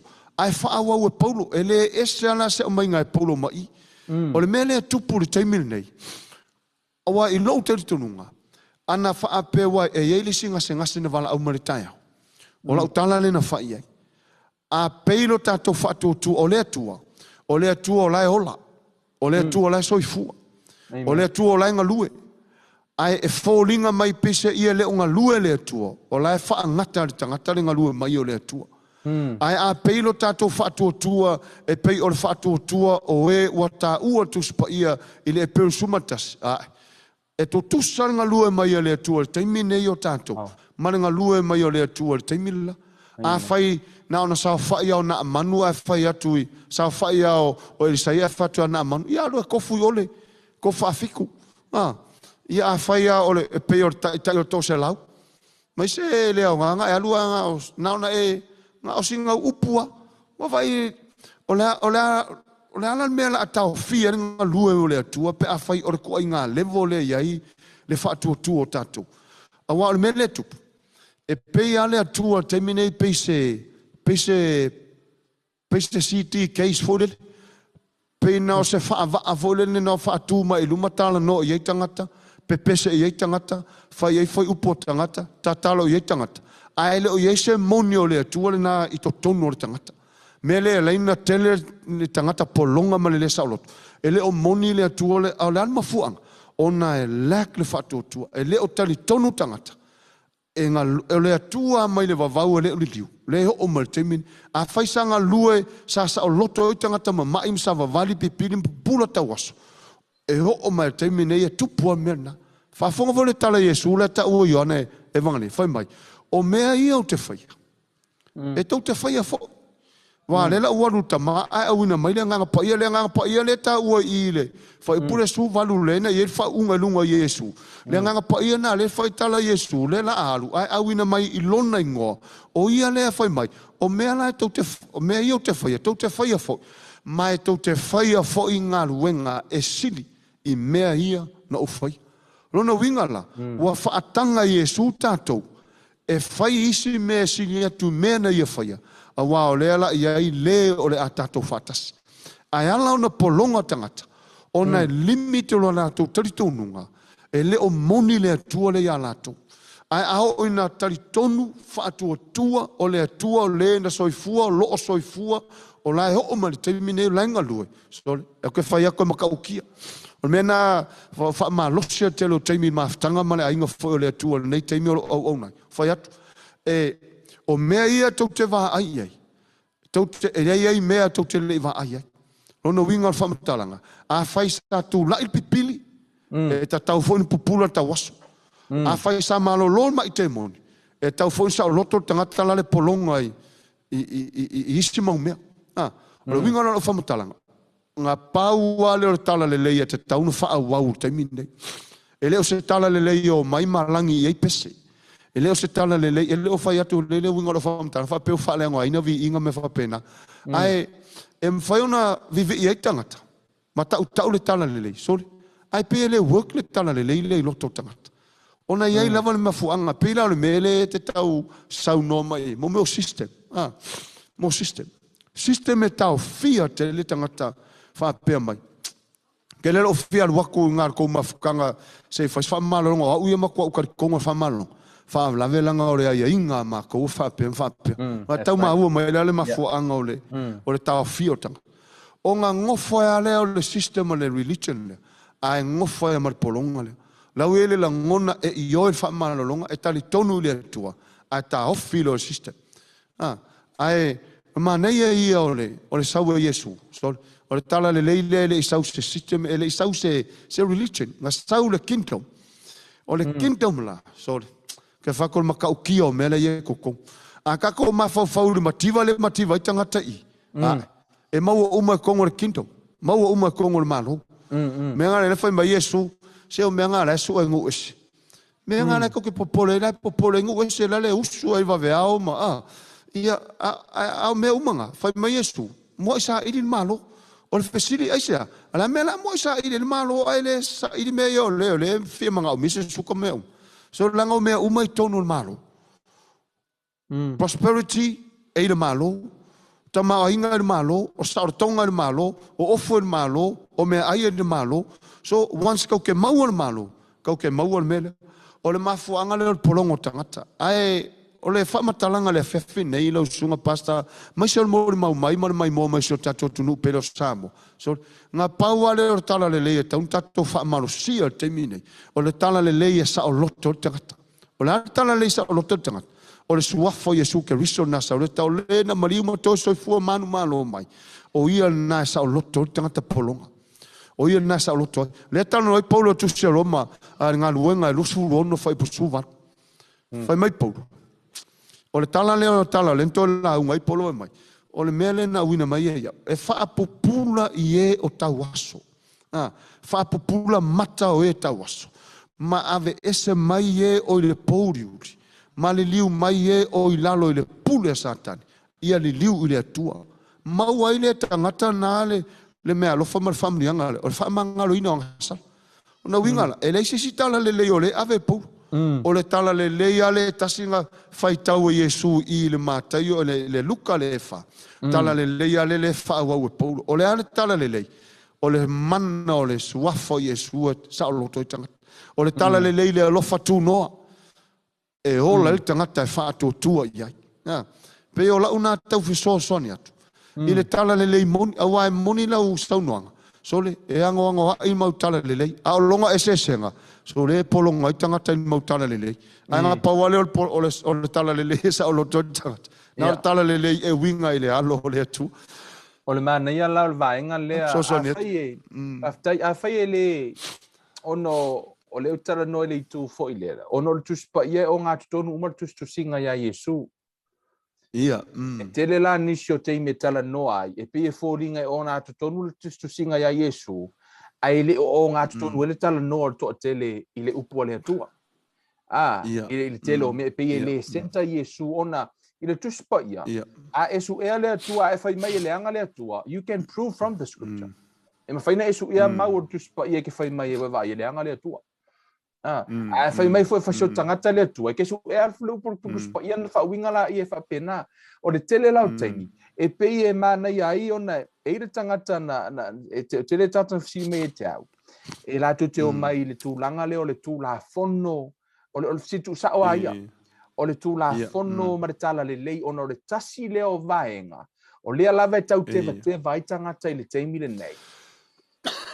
Ona na whaere tala Paulo i le tusia kalatia. E lea ia le tūla fono le whatuatua. Na e tano mai Paulo.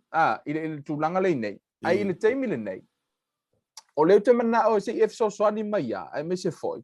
O le ase u se so swani le tūlanga lea i le gospel ma le tulafono ona aua le tao ia isi mea wa o faafitaurina le taimi lenei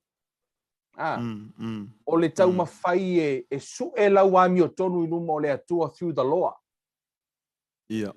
O le ala iei ona ala no utara no vaenga le lana o tele fo te wa umi tau sanga o swako le vaenga le as you know o se tangata ono nia o onga na ia te au le taimi no tangata na tala I mai vaenga na ia te au whainga tai se I whato a faasaoloto au ino o walua o te sa iri le fionga pa ia le atua mo ova ai so le uma ku sier kala le o uma na tali uma paulo mea ia o le faafitau ona na tatou atu tono tatonunga ka ngofi kan kongunga au mai lako o nga ka mawhai in store tu tono tatou o le ala o tatou wo ia o nga ia ai tatou tele I ta ngofi a tatou su ele fionga pa ia le atua ma whaina so soani me le tūlanga ia aua nei toi tau te tangata o le aso tatonunga I le la fono male alofa tūnoa wa o le mea le nā le tala noa I paulo tusia kalatia okay.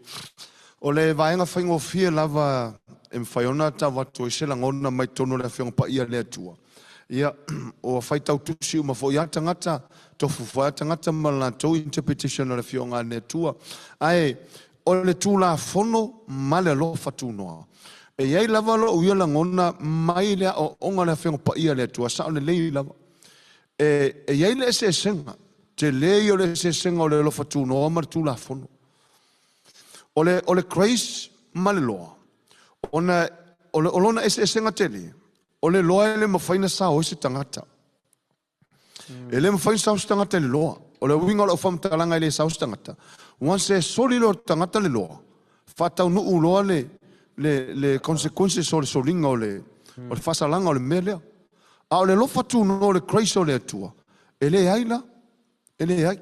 Whateta inga le lau tamu whai e avatu singa hata whataita. O le tina fole na maua tula wali I o lai muri lua. Koso mai lo e la wali I o tina. Au mai sawa ave I le o le na sawa mai le grace. Au mai le lo fatuno. That's right. Toso mai lo tina na. Au mai lo tu tonu ai lumo o Iesu. Ma le tala le wali ia. Ua poloa I mai mose tu la fono. That's a law. O le ale lo, a maua se tangata o whaapea. Tau ai maa ioti. O I langa ave ia Iesu le alofa tu noa. Tamo whai Iesu e whaai loa le wali ia. Le mea tau le grace. O le grace. E ma whai ai o na ola le tangata masao le tangata. A whai o le fatu le ana leo na whio mai Iesu ina ia faasaoloto tangata from the curse of the law. O I tonu ala leana tamu whai a matai loona tamu whai Iesu whaato I lalo le mele. O pele o mele sa uia wari ia whai mai. Lau polo ai mai le loa, whai mai ale loa. Tau ai maa tangata whaapea.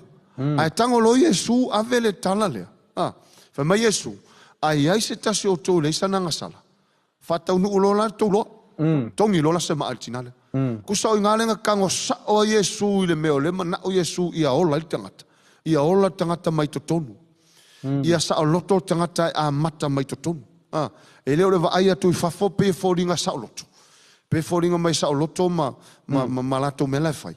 A o to tonu le tango sa o ia Iesu. Fai mai Iesu. A Iesu se o tau. Ia o leo tato mamalama umaratala. E le Iesu sintongi ia le maa aisia. Wafo I lau la tau loa umalava. Ele Iesu singa mauanga o la tau pe o le maua ino tinale. A lau maua Iesu. Wa tango sa o Iesu tangata I totonu.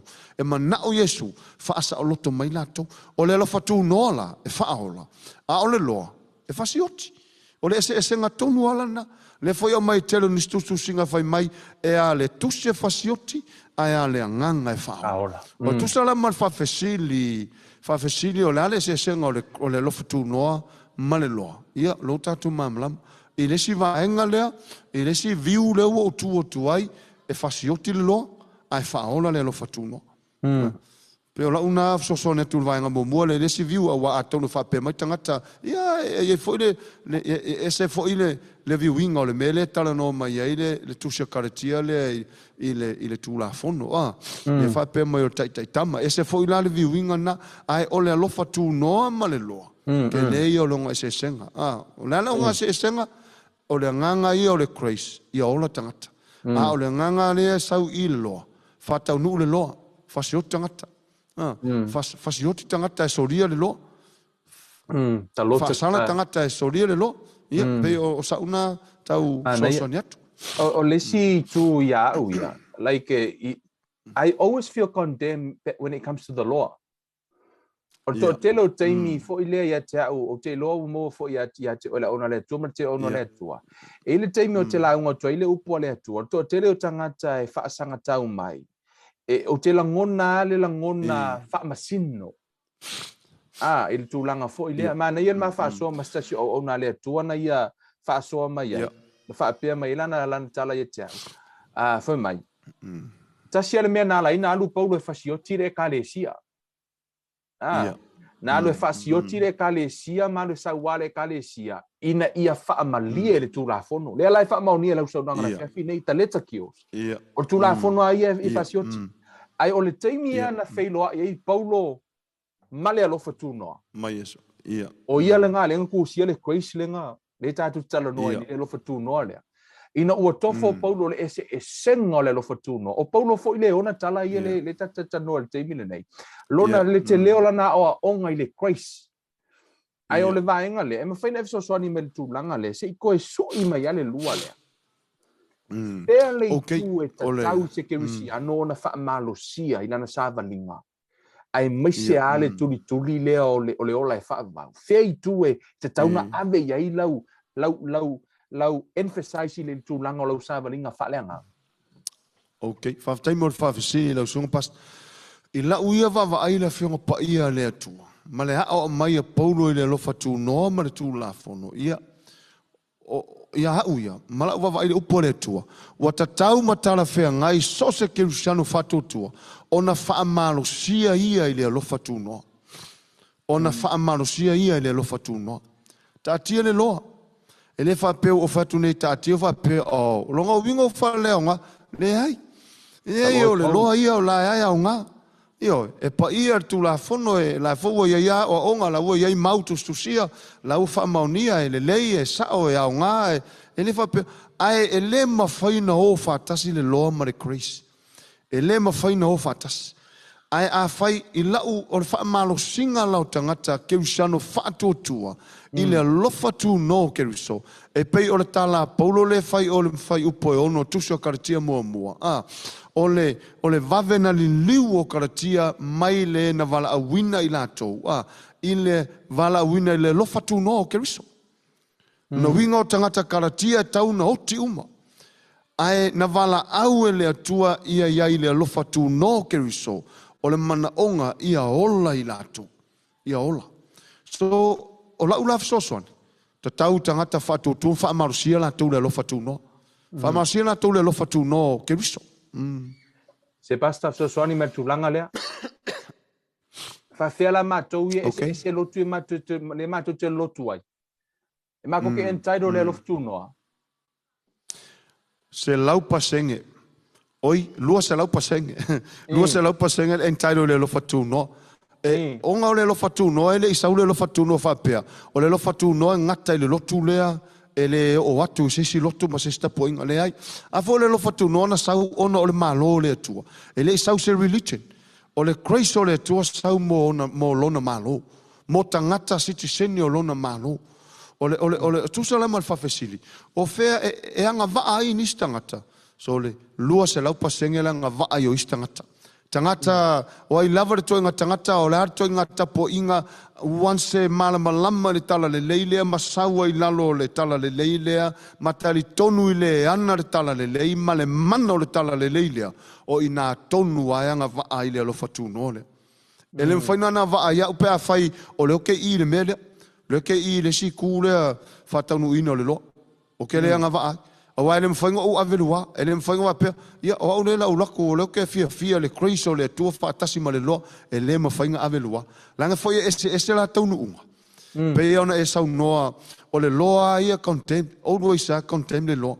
E fasiote pe foi o Paulo ia mai Paulo ia o lona lava ma ele nga ma ana me fai a ta ufosta fa mai I la le tu la fono e le I mata ula ngaina o le tau tinonga ola na Paulo tau mai ai lona winga le tau ula ngaina le ngol ni tanga tau single mele Wa seki. ai ina uo ia mo kwa seki ka malo ai ina uo ia mau Keriso ia uo folon fai mai o ta mea lona winga e o le mele le mata ula ngaina ai ia ua whaaliu la pise Paulo. Ona o lea lofa tu noa o Keriso. Lea ua ia mau. Pe o la una soani e anga wha aia tangata O na mana ongo lea tua. Aune Iesu o lai mau mau. It's so powerful. Melena e tanoi nei. Ina ua tuu e Paulo na ia I le tu la fono fo mai. E le I mata uleanga ina. Fumai fulkala Paulo. Le ima se la o ngā kupulanga siria kia ule lua lui ruma. Fumai Paulo ia sili. Le kala Paulo. A le fumai Paulo. Inga uia mōre no fukunga. La pisi umanga mea inga fai. It's so powerful le tu langa le nei. O le iai le lafo. E maa fuana utanoa tu la fiafine. Se ifso soani melau sunga le whaatenga inga. I le tu langa o le o le tatalo le wha o le tanga. O te mana o le o to tele niso I la tau. A whai te fia mo le nei alo whatunoa. E le o le lotu na te lotu ai. Te ue wha peo o le tatonunga. E te le sao I le langi no tatonunga pe e te sao I se simea. O le tala le lei a Keriso. It's all about Christ. So o Iesu lale au ngor tātou tanoanga le nei. Tu atu le nei ava no o lo iei fo istasi o lo o wha peo na au mai ala tau mana onga. I nou le la utano I piki atu se tasi pe lua nei tangata o lo o fia mana o mia le tatalo. A fo ipo le mea. Moi la tau fo I o lo iei le tatalo o le wha malo longa. Ia e mawhai ona tu mai. Mo le sila fia le tātou watu no. Ia ono le whatoa a mata le mawha asoa. O le ngā le whai upu mua le o tātou noa ile uma pasta. Ta sile vaenga o ta wha asoa. O le na ta o e tolu e ono vaenga e se o ta wha asoa. Ta unta wha asoa ai. Mea mua fola tala le e matitiva lona lua wha malo lo I e loto momomo. O le whatoa ele I uman kakalangoanga le fola le tala le o le alava tate I le vaenga mua le. Ile sosia o le atua malana upu. A whai o e mafuta ma le neia fia o lo e mana o mia le tatalo le wha o le tanga. Fai mai ni au tau tinonga se lua wha mole pasta tau lo mafau le nei taimi. Mai ni tau tinonga se lua o le mana o le upu o le atua ma le wha malo longa manisi na sulu atu. Ina ia mawhai ona le upu ia faith comes by hearing. Tupu le wha atua tau longo. I le upu o le atua, leo tātano le upu o le atua. I se tau tinonga ia te oe. Inisio I la tau e na sulu atu le wha malo longa. Mai fu ini case impossible. Mea wa uma. Wa le to ya nga I le poto tangata. E fai masosoan, ka mole. Okay. Ia whaftai mole ava noa. O le au whai atua sina whamatalanga lai titi lava e winga lava ia tea. Ia e se peo o le sile mafuanga na laiona au mai le atua le mataupune o whamaro longa ma whasarotonga ia o lunga online. Ona na whai le atua e tea. Na whatula mole maulea ona o whaileo se tala se tasi na sulu mai. O la umori mau e winga lava ia tea. I le awhiv se lau iwa wha. Awhiv se lau iwa wha. Na ese la o whalongo na o mai ai whapupura tala na o mai. Ia whai so lava la umori maulea a ton fo I whafonga maini se le I whafonga iai. Ia o lela o whai tu la umori mau. Ia tea au awhiv se lau iwa wha. Na o mai ai. Na o mai la o la vere suka ma le toto maualunga. A o whaina la o konikarate fo ima o whainga ruanga I konikarate whai mauri na vaitai. Ia sa o whainga ruanga wharu, e se ala o wharu, a vele o sia ke whai mai, whai mai whai mai. Ua vave kerele whale tonu rau suka, whale tonu oe a whaina, oe toto mawaru. O aula e tei lau tala, tei lau whalongo. Ona o le tala whai mai manutua, whai mai intia le sa vaia. Ia au mai lo leo whamatalanga, au mai au tala vai, la whensa lau i whai masina o me, ia la whensa lau i whai masina o me, au mai lo le masina o uni. A mae ale o I aperila. Au mailo mal masina o me, a mae a me, ona o te watu lo le masina o uni. E siakia. A whapere siakia kua ua maulunga te le toto marisuka. Ia ona to e mailo nistala vai, a ona mea utu po whaasaan telu me, o aula, e foula o whaalongo. Ona lo ma fau tangata. Fa pe au ai ngata tangata tino puta fo le mau le mai lo suka ma toto mau. O lo ko fo mai la fese la we fa. A fa mal fo mai o suka ko mau lunga. So le lo wikar nga kai. O me langa kup. O sau lo la ia mai la kala vai o so fa mai ma to ainga. Langa fa. O vai mai o fa ngoa. Fa tu lo la ia. O la vera suka ma ko mau lunga. Ia ona fo la na te mo ta fa ngaluanga. Ola.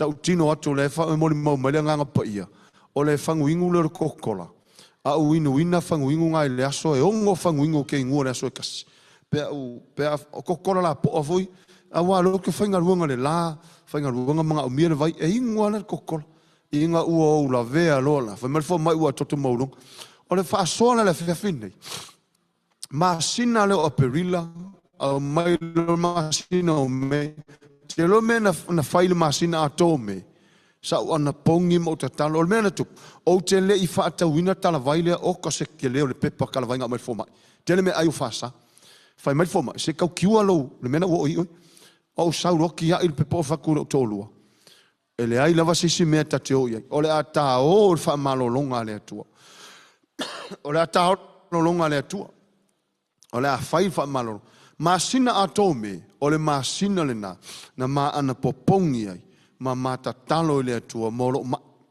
masina o me o lo la o ma masina o me o lo le aso la appointment ma to o lo le aso uni na le o ye o lo atu lo sui mer fo mai palangi va ia mana tu la su atu lo faina tilo fo mai palangi le o fa mau nga mai fo mai taruai va ai kilo ia sau fo mai fa longo au ia kui le koko ave leva ngalu sau ko fa longo ko aru karango lesi fo mai ko sau va ku karango mau ia o ai ku anga o ko pokula o fai a fa pe na pe a ma se luas fulu lusu lim minute a fa tu la fa pe nga winga fo mai sau lo fo mai ngofo ko ngofo ki kilo mai kia ma ko kilo ma pe fo le ku ulanga pengi fo le fa pe ilona fo fonga ma kilo o fa mo fai mai lo mala natala ele ai so ma ele so ma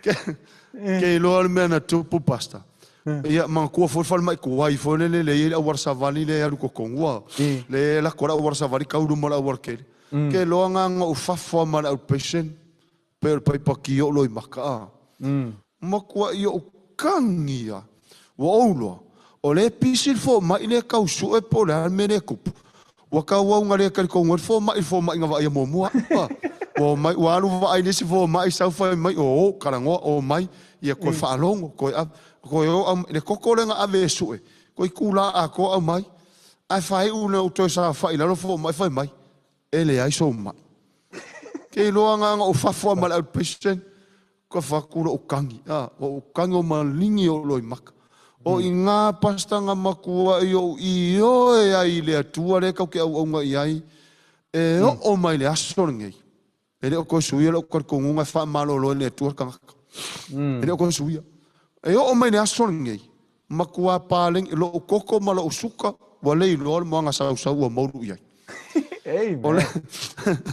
ole o ke fa makala le mengi a wa ke lo ko ke le ngai mai nga ke mafakia ine suka mana toto mawalu o ista ngata o pe o senga ngana folele ke koko ia fa peres o ke koko ke le suka fa peres pe o pe wa ve pise me folele o pe wa ngana ita ngata o ke suka o ke le koko pe fa penga a te lo a fa fonga mai o e suka mai toto mawalu a fa na fa le tua ia te e fa fo le tua ia te oi ona o le atua le tasi le tala no i tuspa ia. Le atua le tasi o le na whaia ia tia. O le lua la mori mau. O le lua afe lua sifuru. Na o la vea ai ua saor siama i lo toto. Saor siama i lo toto ua whaina lo Uluiva. Mantua tangata whaina le liva sa sama ato mata sama ato tino. O le mea le na o la vea ai lua afe lua sifuru. So e laka maila pe la longa kongo lo filus fu e lo makwa ele ma fai fo mai fai mele o la ko fo mai ia se va ku ngai fala u tau tongo fiti ai o le siama wa lu lo toto wa sui lo fa longo wa le menga tupu pasta a o ngai E kai mai au lumo pule la o ke la unga ko kai au ko poko ke ka oko. Kai au e lem foi savati. O mea tau vai o le manongi mea kau mea ai o le manongi o le ai ma se mea ko mango. Ai mo ko ale mafai a fa matala ia na ngona. O le mea la na tupu. O le fa malo longa le atua. Le wo malo lo. Sa fa pu o tu la sa fa matalanga. O le wo o mai le aso le nei. O le wo ta fa so le mele nei. O le mea nei le sa wa Iesu. Fa malo lo e o fa sa waina. Ma fa tau no ula na misiona lea. O tu fa sa loto tangata. So o le taimi nei la pasta mai se o malo le tunu o lo mai mo mai. E te lei o la no e fai a oi. O nisi foi tangata o limite lo na tu lo o no cancer. Ai a fai na sausia mo lo toto fa malo lo o le tua. Ia o le si me mata utia pasta o fa o una la vera tavale. Lua fes fulu, lua fe marfano la vera tavale. Ma ko ia fa inga ia lo tua. Na tu e avia o ia wa ia ta o to lo tua. Ai o la utalan foi fo mai o te le ta oto.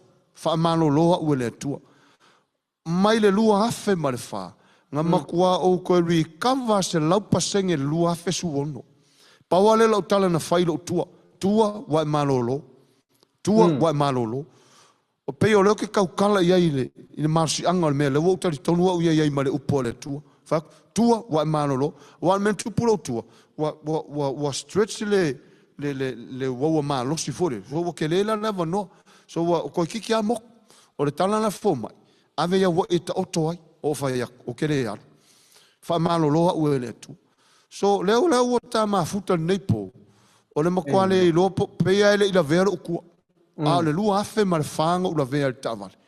Le lua afe sfulu ono na hio e lo tua. Paua le lo mena fai, na lo tau anga o te whaftai wha malo longa le tua. Mela na tupu ia tau. Na au mai, na umalo me te tele nei. Ai au la ngona lo le nganga o le tua whai mai. A o hao wha malo longa i tangata. Tele tangata o la e polonga. Mea tonu ala na le ina iei serious ne wha malo longa. Ia malai lo ona nga ioi mai le tua ma mai tangata wha malo longa. Ona o le mea na whaia le atu e tia. Ia, le ngata le na. Whai o tu sa o moli mau se mea na tupu se tasina. Tina mai iri vai maunga. Na o mai e se folan tapo inga. Na o mai tina te a sa o mai whale mai. A mai tina lea, lea o ngai stong fiti. Wa uma mai na ta oto le ua whale mai. Ai le i malolo. E a mai lai fafo i tua to le whale. Te a sa o mai whale mai, au mai sa o inei. O le whamatalanga, o lea o ngai stong fiti. Au vavai atu. O la fe ka ngisi na yo na alo te mai tai ma fusi la tina.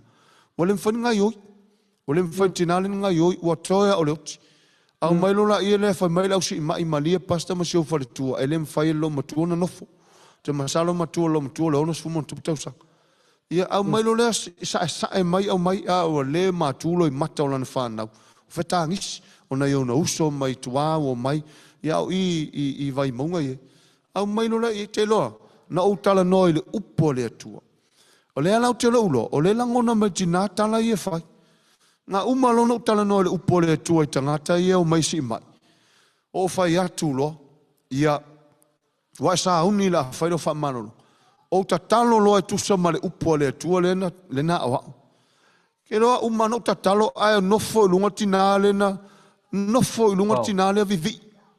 Nga ngofo i lunga vivi ia o me malia fola pasta wa fai nei mato vi inga au ta mai au nei tina nei ele tina e masani nei meu vi inga e se fola tuta poi sol wa fai la vi inga lo matuone ia o ma ua la ma se tolu wa tau fa u matu foi le vi inga o le fa i u matu wa masana so le fa lo ku ai wa ko fa wa lo matua mai o ko fa wa lo matua mai wa toi fa wa lo matua mai le a wa ngofo mai lunga wa ngofo mai lunga ko se o le mema ka ukia nga feka ngi sira nga fa nga uma wa fai ko fa la ngolo ngofo ma pe ka o ko lo ma ko le mfai anga le manga va nga va la hoki manga sa e mai fa ka o ko nga feka ngi singa lo mak so le anga uma nga pa ia o ai ngai lo aku le loko lo makua leo makua iai lo fa tu tuanga le upule tau tala tu le upule so le ma ke ia le ngofo mai lunga ko e lunga lo makua ngai e selan kap nga ngofo mai lunga prestalo a lulo malvi inga lo matua ke lo le menga ko fiu fa o malvi inga lo matua Wa fia fa uma vi inga lo matu. Ia uma lola ile. Ia uma le mokarango. So le alu karango lo mako. Ai na ta oto pito le lo naua. O le lo matu ai fula le mele. Ta oto le pito lo masalo mia fo mai se mea le toto. Ai uma ta oto. Ele se mea wa uma na tipile. Ne va inga le lo naua. Ia uma ina wa silinga fa te fa malo si mai tua. Ai maua lo se tastina la tua inga la o ngol fa malo lo. Le na mai sa o ni.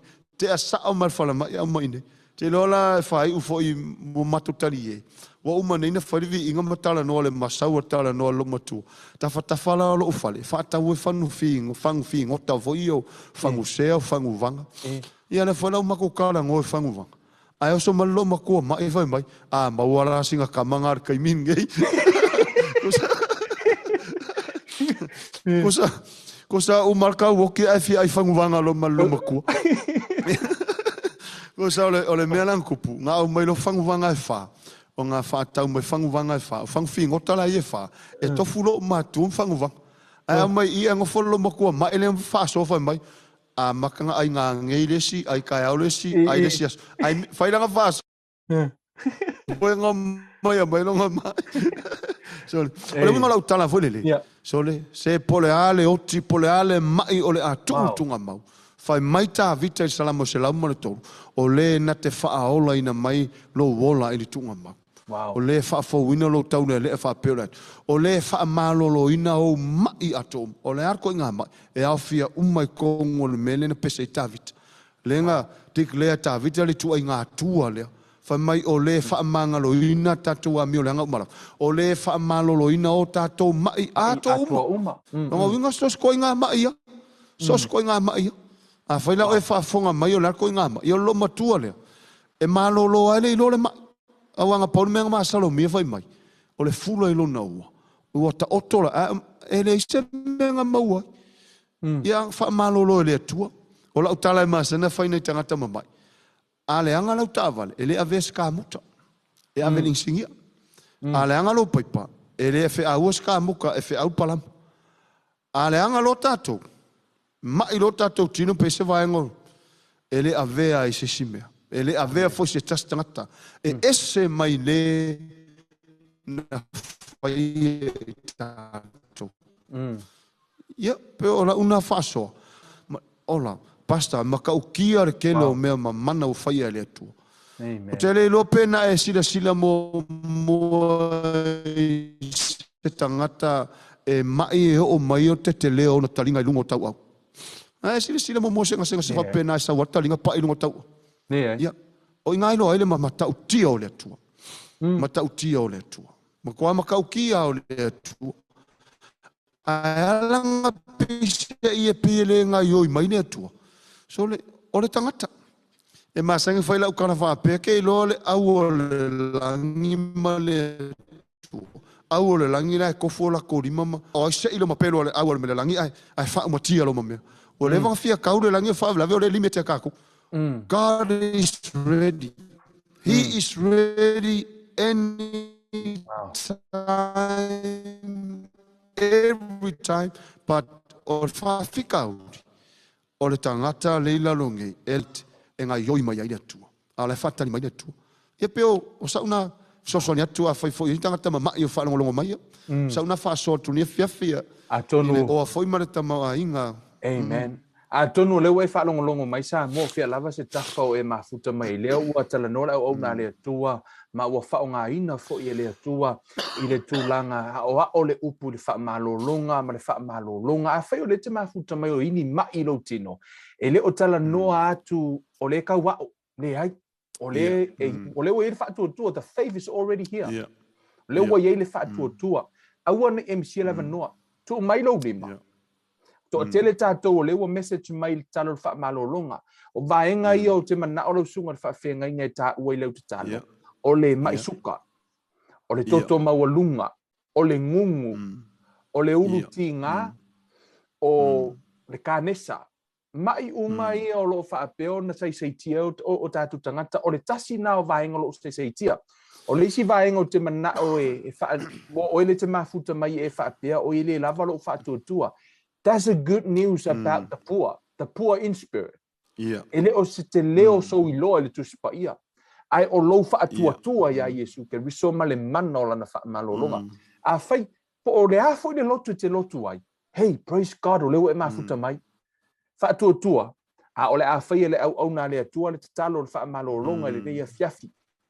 E whaapeon te talo I mō mai umalava. O I la tau o lo whaapeona mana o mia le te talo le whaamalolonga le fiafi. So swani mele sunga pasta. Okay, mo o tau umalava o e ua iei mana onga fia malolo, ele i lava seisi mea na lai ona release le mana o Iesu o le whatutua. O ai lena pai mai walu atu le mana. So, o le tala la Iesu na whatina, ua e ola I lo whatutua, la ua fine, ua e ola I lo whatutua, o lona winga, e iei o le whatutua tinale, na release e pengaru ese atu le mana sa ia Keriso Iesu, mahi o like. So ila vano foi la nei tu mai la ona le tu o te talo tu ai ia o lo fatu tu pe vai maila pe vai vasa po la ale mamao le tunu o lo e ala mai ai a pa ilo fatu tu I le metauna ai ia o ina o la familia ele la vasi simea le au mo tato uma lo mai fa mole ele fa ilonga tangata le tua ai fia fatu tu ele fai longa tangata le tua fia fatu tua lava no la lea le le asi atu lo lima I lunga tato me puat a mo auto uma lava ia tatala mai lo loto tu atu lo loto I le tua ai o lo fatu tua e te malo o fa malo longa na yo wa au ai fatu tua nei atu puneia o le au fa le o ina tatalo ia ai tu mai lo fatu tua e release ele mano le tua e ale lo fatu tua e te le fatu tua la ia maua ai te fatu tua mai I le upo le tua le sa tau mafai e faasoa le fia finnei o lo sa o tonga moni na le upo le tua ia la falta tu talo I le suafa Iesu Keriso Nasareta tusa ma le pule ne tu ina mai o te tau tala I le ola I lunga ia te ina tau umalava o e o lo mamai lo mamai I le suafa Iesu Keriso e tu faasaoloto ina mai ai la tau mai le mai suka o ai o la vele mai suka toto maualunga o ai o la vele toto maualunga o le mai ngungu ale mafaina tu lunga o le mafaina savali o ati nga o waua mo sele ne rua so ona pona ai velo na tino o lo o ieli siama ma masianga o le mai o te tau tala le suafa Iesu Keriso I le pule ma le mana e faasaoloto mai ai la tau o ai o mai mo mai o la vele mai kensa o arva hengo le tino o la vele kensa e mafai le suafo Iesu Keriso e ia ila pule lungo ia mai umalava ona o le mana o le suafo Iesu e whaatoi lalo ina ile mai kensa whaatoi lalo ina ile suka ma le toto maulunga whaasao loto mai tangata mai saisi e tianga o le mai ngungu mai isi lava o halava i ngā mai ese o le uluti ngā i le suafo Iesu e whaleo ngā ina hai i le suafo Iesu e ia ile pule ma le mana o te tautala I le lava pule na tuina mai e whaleo ngā ina ai siama o mai mafuanga o mai o le a o mai ia matua sei e se ina le fiafin nei i le suafo Iesu Keriso Nasareta whaaftaita mai lau whaasao tonga I lunga o lau whanau o ai lava o tu mai lona whaatuatua ma tatalatu lona loto e whaatuatua ia te oi whaaftai le mana o lau whaamalolonga lunga ia te ilatou whaaftai lau whaamalolonga mai suka whaaftai lau whaamalolonga i le toto maulunga whaaftai ua toi whaapale ni ina system o latou tino whaaftai ua whaleo ngā ina pona iwe maua na ngungu whaaftai ua toi whaasavali li tangata ngungu whaaftai ua toi whaasavali ma whaleo ngā ina le mai stroke whaaftai ua toi whaleo ngā ina le tangata le mai sa afia le cancer whaafitai ua whaleonga ina le uluti ngā mai tangata uma. Whaafitai le manolo whaamalolonga. Ia vi ia oe mea ua e whaia. Vi ia oe tamai mea o loo e whaia. Ma mea o le a e whaia. Ia I lato uma. Oe sa whaato tua ia te oe. Whaafitai le manolo upu. Whaafitai le manolo suafa. Whaafitai le manolo whaamalolonga. Vi ia oe tamai whaavavau lava. Amen. Amen. Hallelujah. Amen. Hallelujah. So mana fa manatu ya te oe le na faile te talo fa malo ngala fia file nei. Fa fitai ile tua. Keep thanking God for your healing. Wa ile stangata lai e umoi fungi o kai alfa me ole lava ki nga. That doesn't mean it's healed. You know the process of healing o lawa amata. You know, it might be umoi funga le si tolu waso wa completely healing because healing means recovering or lawa recover. o le tāua le nā o loa. Le mana i le tau tinonga le na whaia ni le sunga le whawhenga ngai lona tua. Ma ki ngā le pākua, a la lava e kum ki kilo whaaka. Thank God for my healing. La lava e whawhetai. A la lava e ti ngā le pātua. O le telo taimi. Aua ne ilusi low healing. Hold on to your healing. Ia e tā ofi, ia lo malo longa, you receive it by faith sometime instant. Don't know what took to the time nei praise God. It might be umai for the nei po complete. It might be malamai for the tayao woman to complete our healing. As long as you hold on to the word of God, pero le melenta ua nei tu. Stand in his word. It's a petrol. La fo if betara tu pa ia e sau e attack le upu. Le wa fa longo le upu nei. Ele o malolo fo ti Apollo ele la vaenga le. Pastor ise vaenga e te fia fa popo iai. Ai o le vaenga o te mana e fai o ta proclame le fia fide nei. Te talo le fa o le tanga. Mo ila to o lo ia le talo le fa o le tanga. Ia ai ise si vaenga o le healing e te fia tala no iai. Ia ona so o mai la ia ma talo le fa o le tanga mo nai. Nganga o lo mana o mia le tala mon le tala le moni a Keriso. Okay. Ja, faftai pastor. Ole Paulava si vaenga o te fia wha popo tu lungo lau saunuanga ia o le toanga o le tangata lea sa tu maula tu lo toanga whawhitai. Ona o le fatu leo o tangata e peru. E man tu fo tātou leo o tātou Israelu o le tua. O le tangata Israelu la, o lana ia le me whai whawhitai. Pe fo i o le tala vole le tuspa i o lo tala noa whamai ia whaali atu me uma i au tau te talo. E whaatonga ia o le ai sau i mal whawhitai. Ia mantua ata tu talo le tu se me e na alan whawhetai ono me ua whai ai le whawhetai se mana on ai o le whatu le e peru ma le tangata Israel o le olana whawhetai e whawhetai i mea ua iona lima ma whawhetai mea ua i lungo le awala la ua ngai mai whai e le atu so le whamalo longa la e tau anga i tangata whawhetai ua malolo whawhetai whamalolonga la ua ngai mai pe iau na e saunoa pe pauna si vaenga o te fia whapopo tua i le tūlanga o le whamalolonga ia tau anga tangata whawhetai au ne ilusi lau whawhetai tau anga whawhetai langa o le Israel whapena whawhetai tu sape whalankulati ngā whawhetai ua o malolo whawhetai ua isi taimi ati ngā lo tua o ke kango kui whalelo o kua mo whailo o kua tua wa e malolo pe ia lokana ngoi sisika ngaka fo ile ia ai lelo ole ngā ngana o le whatu o tua ke ngā whanokula e pe eni mai ala e ka ke sungu ia kua i le whawhetai ua malolo ia ngā ioi mai fo ile o le tua e whai mo tatou pe o sa utoi whapopo nai i lungo o lau saunoanga e vi ia le li ia e mole taimine ia o ai fo inisi o whafunga mai pe mai moma ia tu mai alu loto ia e tele o la lava ia o fo ia te au ia ma u nei au na le tua ia e le whaola ina lava se tangata i se lotu ai pau lava leo le meo le tangata ua na o le upo le tua fai mai le tala le na afisi i o le nei la fua i me le anga lea mana leanga o lea e mawhai ai o na whaolai no o tau wanganga. Ia, mo le avanoa la leu tu mai la wauna lea tua ia, mo tatou umalava whai o e mai mo mai wha mole ia e whatai tai mai. Ine tatalo le neina sta mai tatalo pu lea, o le tatalo le whaolotanga, o lau tani atu lea le upo lea tua, tu sawa e tatala ina le whai to o lo fale, a e whape atu, ia inasu mai e Iesu tala mai o au, o le awhiawhi nei tate mawhute ma o lo fale, ia o na tatou vai e lo leo nisi mea fau le atupu lo fale, ia pe o le talana ne fiafi au le la a whai tatou tatalo, ia le atua whai la upu, o whaalongo ai le nei fiafi. O whaalongo ai le nei fiafi. O na o lo ai lea, o au lava o le tangata ngasala. O na o lo ai lea o au lava o le tangata ngasala. O le fiafi le nei. O le fiafi le nei. O te talia ina ai o Iesu.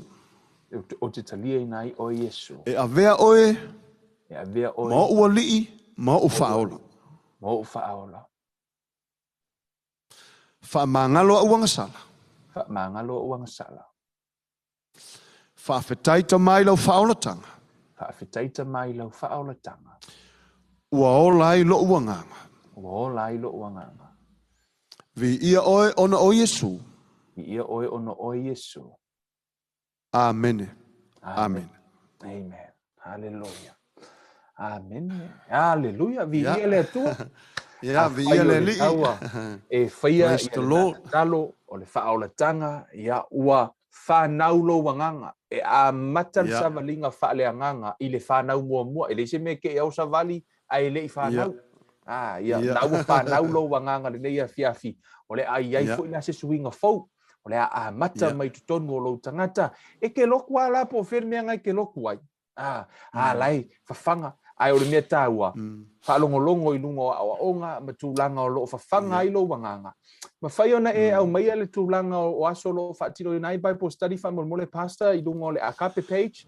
Whaatase i fwe man no whanga mo i la tau o loo fia maua ni no whanga i mawhute whanai anganga whamolmole. Ia, o le page le akape kusa ministry o lo iai lunga ia o taimi o aso nei e live ai o every Mondays mo le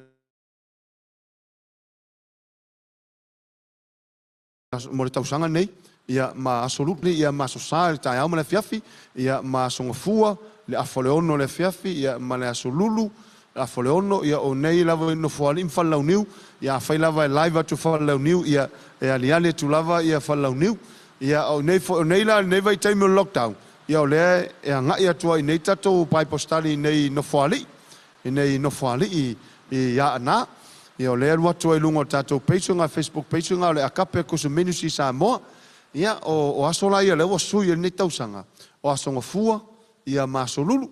Ia pe o ia maso sa, ia pe o le tali atuna e vane lau sa onoanga. Ia o te loa a whai o lo e mafuta mai akape Christian Ministry page, Facebook page, male YouTube channel. O lo fa peona la unga ina ile upo le tua e lana au na nei o lo o tala noi nei fut fa malo longo o te mire nei o lo fa malo sia a fai o iso mana onga i tūlanga tau mai o sesi o lo ainga ia fa so tai lunga tato page na le akape Christian Ministry ia o lo fa pena fo i ngā ruenga nei i nei le Kevin Life Ministry e ma fai fo i ona e so tai mai le tūlanga tau healing mo tūlanga o tālu sanga ia ma vaenga uma ia ai pe lava fo i ona ngā lue Iesu Keriso mai se fo ona le tua de nei fiafi whaafitai tele lau sunga whawhiangainga mo le whaavanoina o lau taimi ai maise o mea aina e au maia i o tūlanga o mea ai whaaleanganga e o i le ola e whaavau. This is eternal. O whaamanuianga fōi ma tūlanga o e wholofolo ina le nea fiafi whaafitai o whaamaliaina fōi le pa ia mare manu le atuno. Tu sai ma le sosia o le atua e maise lana whaaunga.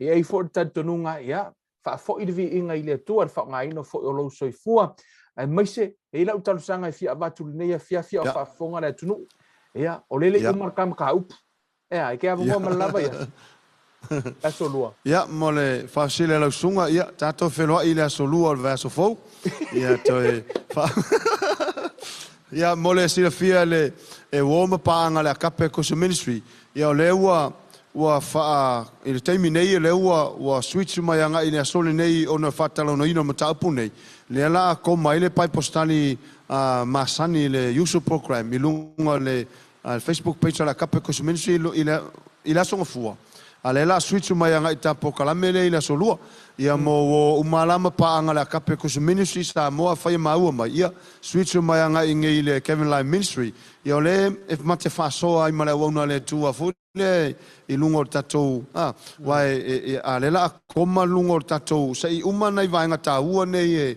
e fia fatala no ina fo le mo le ola sa o tonga o tangata mo ia ona foto ato e fo i fole lungo tatou aso masani le songa fua ale ua yele la ngona ia fa no ina le so lua ia ale la tu mai le so la malolo le songa fua ia ale la le liu mai la switch tu mai ngai le so lua ia ona ia mo si fia fo ia mana o mia lava o taimi fo le ta pena im va ia tu ile tu ma pai postali le songa fua to pai postali le so lua ia le ia la sunga o la vetala o sa ngoa o te loa e ile ska nga ka la ngofo ngal sulli mala mingu ke la unga la ko fai au la fai la sa ia a o lunga ngala o le ai la songa fua ai la so lulu ko ai ele fai ngofi ia ia le a fai fo ile tulanga e te le a fo il te mire nei fa taila ona le tu le fa o to fa no mai no na so lua ta te mafutai pe no fai atu o lo iai le mea alofa le atua i lunga le au nei leo wa mai le atua tulanga ma tu le atua me se fa malo longa i lo tatonunga e te mana o e tufa atu i e fa au ngai nei fo i le fale va ai nei i e tala no to una le atua aso lua va so fo la to so fa sa lo tonga au ngai e fa pe pa unga me fa o sai sai ki ai there's a lot tele me ole a fa pion fa so i vai aso asau fa tai tele lo sunga fa fenga fa manu e tele le tua la tato e fe loa i vai aso asau a fa o le te mai mo mai nei o le aso lulu a le aso ataiao lunga le akape Christian ministry ma fa ona e asia ai o lo le a fa tino ini sio o onga sunga fa fenga ia mala sa wa le o switch mai ira so fu mo terminate sei mai a fo i proclame ia ona fa nga solo la ia fa manu e tele le tua ia lo sunga fa fenga Faftai. Ia, nei ama no taua, toi mole 12 faftai tele i lau sunga mole ta porkolame, ia le ngata foilea, mole faftai tele i le mamalo tato tunuu, ia o wauna le atua, mfale tua, maso se uso, ia Keriso, a inga o le tupu, ia mfaiona whaonga ina ne fiafi mo lo teimi, ia, le umia faifoi laua, lua mai tula, se e umia koe laka Filipingo le masanga matamata i tangata sa moe. Ia wa rista ngata a tolo tu la ma fa pe se mo kwa o mikel a ona pula tang sa mo TV ak Filipingo fa kula ele ma se via mo ia o te lo ole va nga sili le na ta u mi la sila e u mai fu esa o loto ia mta to mo so si o manu ia ole tua ai fa tai tele lava tai le malu so ta to no fa tai mo e lango mai te talo mai mo nei po kala me lungo Kevin Live Ministry ia mo fa sto tino Keriso ia fa tai fo i lo sunga pasta mo le avonoa ia ma se fo io le nei avono ta u on fonta filo im fa ngai ne fo ona ia e fa io se me fenga ia vi ia le tua ia o la utala masana fai ia tatu tele o atina ina ni lotu o le tatu te atina ina le malo le tua i la lo nei ina ia telling tangata ia ngai ia ia malato ma waile manu ia o le tua faftai tele lava past fa manu ia tele fo ile tua el ministry ai mai so fa ngai no lo soifua ia ai mai so lo lango ia faftai ma lo to lango le ona le tua ma le ministry ia vi ia le tua mo me uma ia o langa faftai e fo ile tua o le e ana ngaluanga ia o lo ta au nai ia vi ia le ia amen ia o talana o upuna ma fa manianga le na a fai to fi fa fonga i proclame nei mo ila to lungo YouTube o le a download ma upload ngo tato YouTube wa fo yo tato pa anga lungo YouTube ia me se fo ia ia ma fai ona mo fai nei to fo to mai mo ai ia faith comes by hearing tato filo ila so lu o va so fo ile marsunga fa finga mo terminei ia manu teleina ia to fa sa so ngo tato no tato to filo ai Kevin Uluiva le nei ia marsunga fa finga ia Rokeni ia o lo fa peo na mo nei a vanoa tato te mafuta ai tato to filo ai fa soifua ia ia so fa soifua a soifua fa soifua